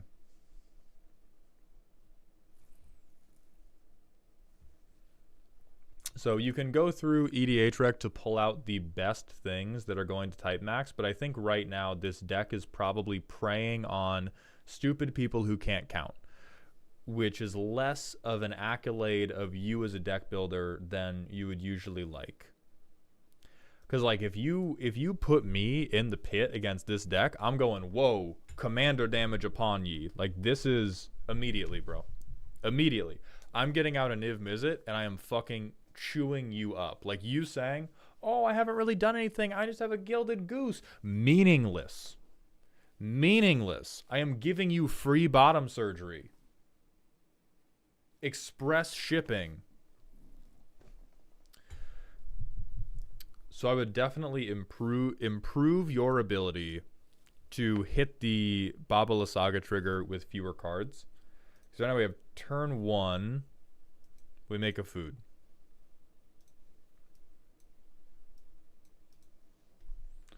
Turn 2. Oh, wait, we can't even do that because this doesn't... Okay, so we would have... Fuck you. We would have shocked it in. Whatever. We goose. Then we rot farm. So we have 2 foods now.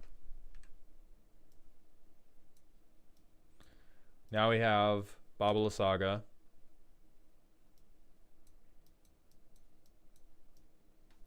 And now if we want to trigger this, we have to sacrifice a land, which we can afford to, but does kind of suck versus if we had like an enchantment creature or yeah, something that wasn't going to make us extremely sad. So we can sack this basic swamp, this artifact, this creature. We draw 3. We get Witch's Oven, Cauldron Familiar. And then we go infinite and they fucking... Alright, fuck you, bro. And then we go infinite and they die. Go fuck yourself. What do you mean? What was the fucking spooky? You bitch. Turn 4 infinite, you die. I can't argue that it's not thematic. I'm just gonna argue that it fucking stinks. I'm not gonna argue that it's not on theme. I'm just saying your theme is poopy fucking diaper.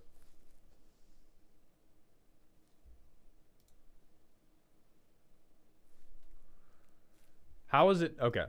So where does it stop then? We sack a creature. Oh, okay. It doesn't untap. It doesn't untap. That's fine. That's fine. That's fine. I'm back. I'm back. I'm good now. It's just once. It's just once a turn. That's fine. That's okay. I freaked out. That's my fault. I'm sorry. I'm sorry. I hate you. I hate you. I'm sorry. That's okay. Once a turn grind engine. We accept those.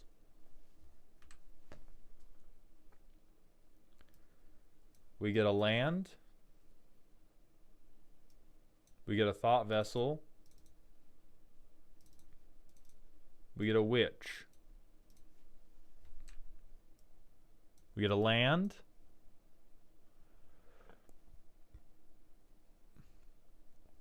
We blow a bunch of shit up. Then we sacrifice the 1/1, sacrifice a food token, sacrifice a land, draw 3.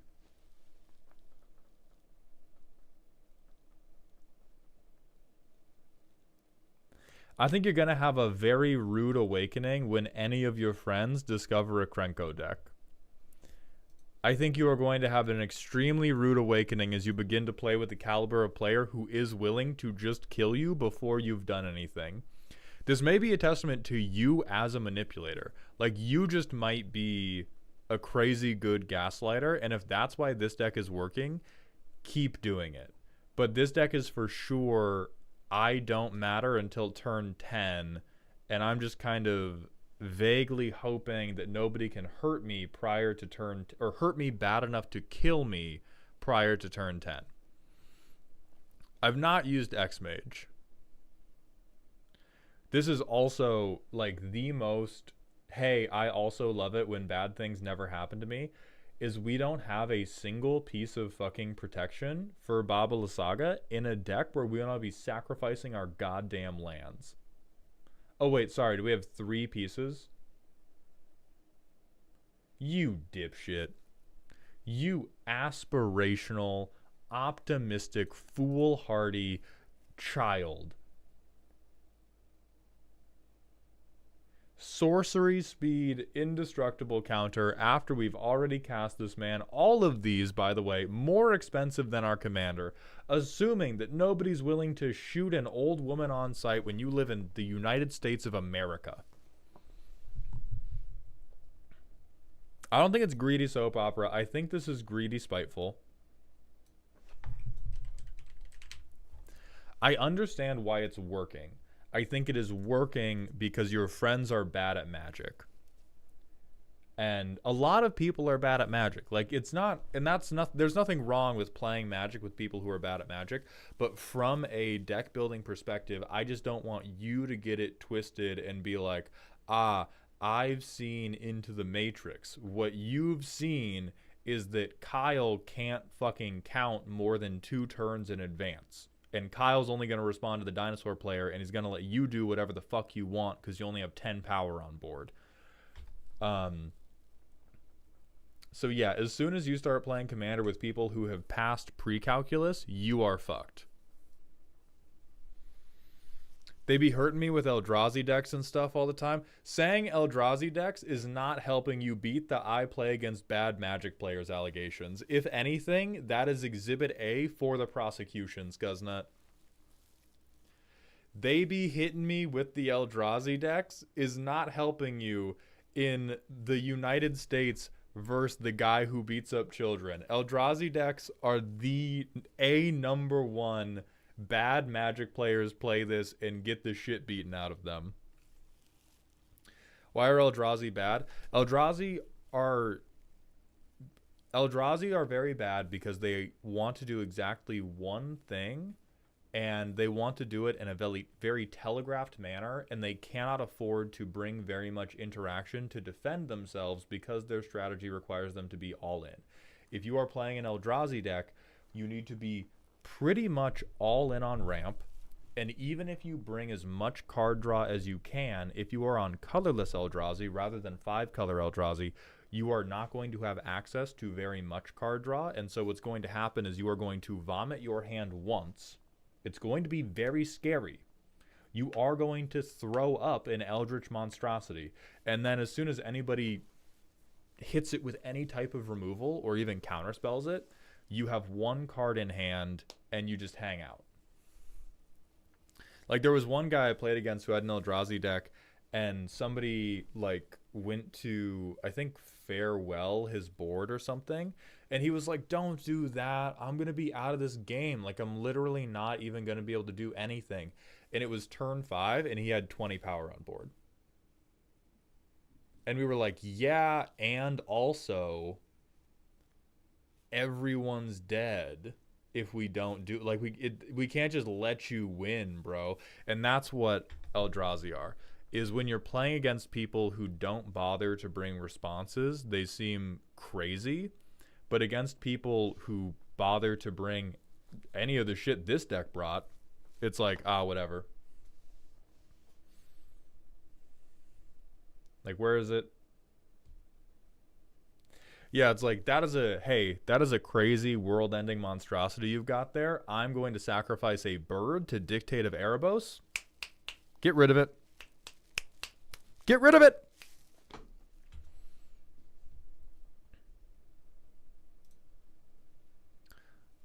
Also, P. Kubasco, thank you for the Twitch follow. Welcome to the doghouse, my friend.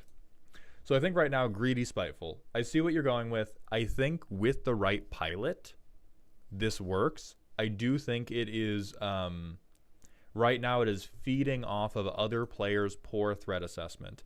And as people catch up, the number one way you can fix it while still being on theme is to look for anything that will fit your Warlock theme.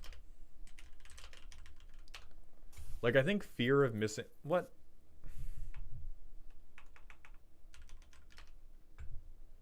We're just afraid of teeth. Oh, lost teeth. I think this looks like a little Warlock pet, or a thing a Warlock or a Witch might summon. It's Babalulu, baby. Thank you for the Twitch follow. Welcome to the doghouse, my friend. So I would look through the EDH rec list for, like, what are things that are going to hit the multi-card synergy, and then pass that through your filter of, okay, well, this doesn't seem very witchy or warlocky to me. Even something that replaces itself, like Infestation Stage, is going to be somewhat useful to you.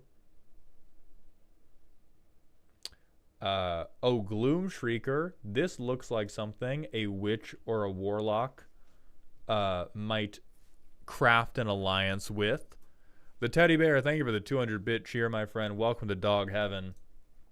So I would scroll through this, and I would put all of the, like, bullshit, generically good stuff that's on the EDH rec page through the filter of, see, don't fucking play this, man. I'm telling you, don't do it. Through the filter of what are cool things in my witch/warlock aesthetic.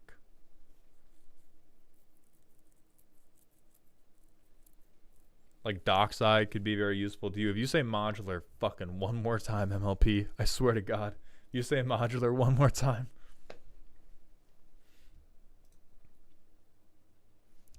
And then we're going to do one last call for Plippy. Plippy, if you are here, please come on down. Otherwise, I'm going to email you about how you've been a very bad boy and or girl and or creature, and we're going to reschedule you for a different day.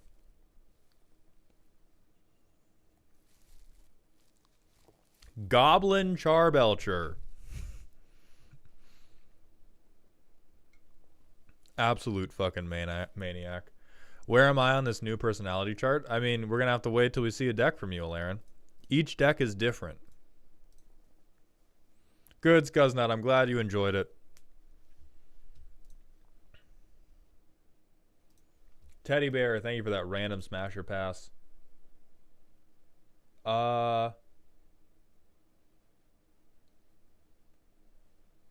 No, because I think this is going to smell fucking terrible. I'm really sensitive to smell. See ya, Laren. Thank you for coming by. Fiji Zone, we don't only rate Patreon decks. We also do commissions sold through Ko-Fi. Those open on the first Saturday and Sunday of every month. So those are going to open up this Saturday and this Sunday at noon Pacific time. which I need to move the slide somewhere where I can find it reliably. Here, we're gonna move how to submit up to the third slide. Celestial Firebird, thank you for the Twitch follow. Welcome to the doghouse, my friend. When did the Matrix change and why did it change? I changed it, I think, like 2 or 3 streams ago because I just felt that the old personality chart was getting to be too many like one-off puns. I wanted something there's too many one-off puns. I wanted something that was going to be a little bit more universal and was going to honestly make more sense to YouTube.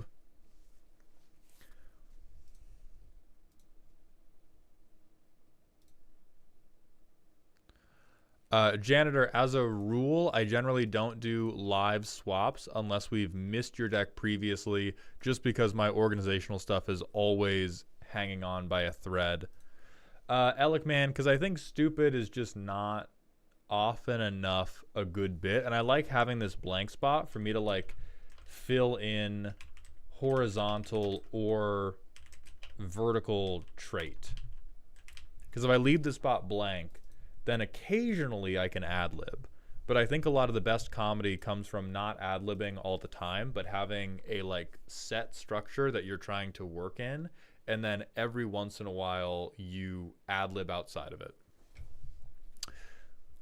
Fiji, I'm only silver 4, but I'm only 8 games in. I placed bronze 2, and I'm in the like gain 30 something, lose 15 something, or the teens of LP. So it climbs quickly if I win, but I really don't like the new season, so I don't play a lot. What is the last game I played off stream? You want to talk about the last game I played off stream?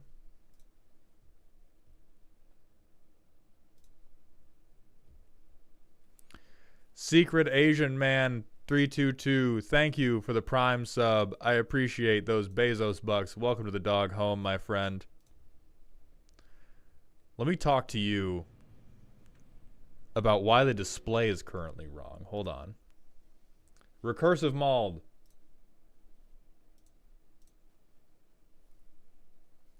This is worse. That's better. This is the last game I played, motherfuckers. This is my life now.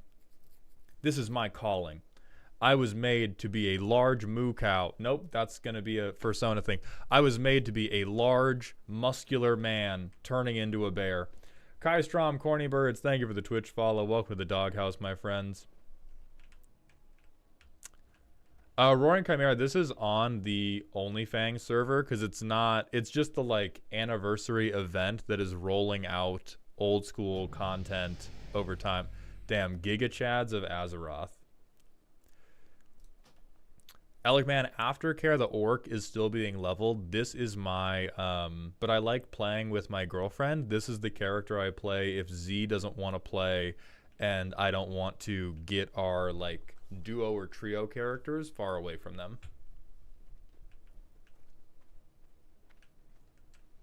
So this is my fucking off-stream game. Grave, what mechanic are you trying to make work in Commander? Real quick. Just what cursed mechanic?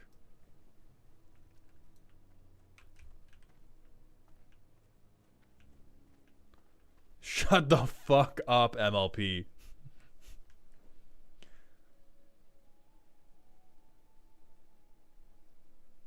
I want to make everyone exile cards off the top till they find an X card, then force them to draw a card when they're temp milled. So you want to make up that is like a solo leveling power. That is a Nen ability that you want. That's not a Magic the Gathering mechanic. You want to make up a card. You want to draw in Sharpie. You want to draw in Sharpie some new rules. Honestly, Wolfgrave, what it sounds like you want is almost Lantern Control. Or are you trying to, like, exile everyone else's library?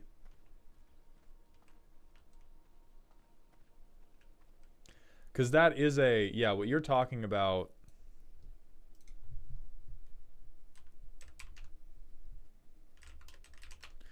You're talking about forcing everyone else to copy demonic consultation.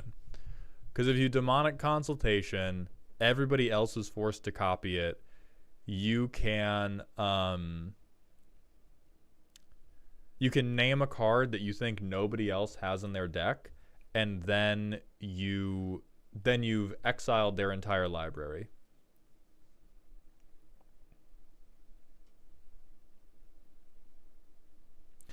Now the thing is, I need a card that copies a spell I play onto other people's stack. Yeah. So that's Hive Mind. Oh, right. So the thing is, if you make them copy demonic consultation, they're going to get to name the card, and so they can pick something that's in their deck. They can pick like a basic land. Honestly, bro, what you want, let me tell you what you want. You want Beamtown Bullies, and you want Leveler. I convinced one of my other friends to play this game. You just want to put Leveler onto their battlefield and exile their entire library. Like, that's the type of effect you're talking about. But if you do it with, I do not think you can both copy it onto their stack and name the card for them. No, we don't want Mind's Dilation. I want that effect for every opponent. Now we're back to you want a Nen ability. That's just like a, I want to win the game instant. I would like to win the game instantly, please.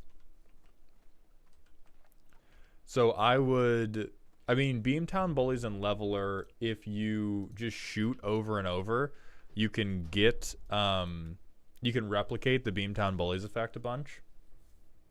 Because if you play Leveler, kill Leveler, goes back to your graveyard, next turn, rinse, repeat. But yeah, you have shitty dreams, Wolf. And I'm not going to help you achieve them.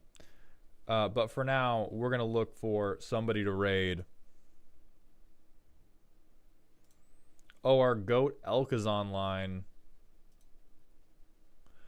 The raid message is going to be fucking Shriekhorn, bro. I'm going to type that in chat.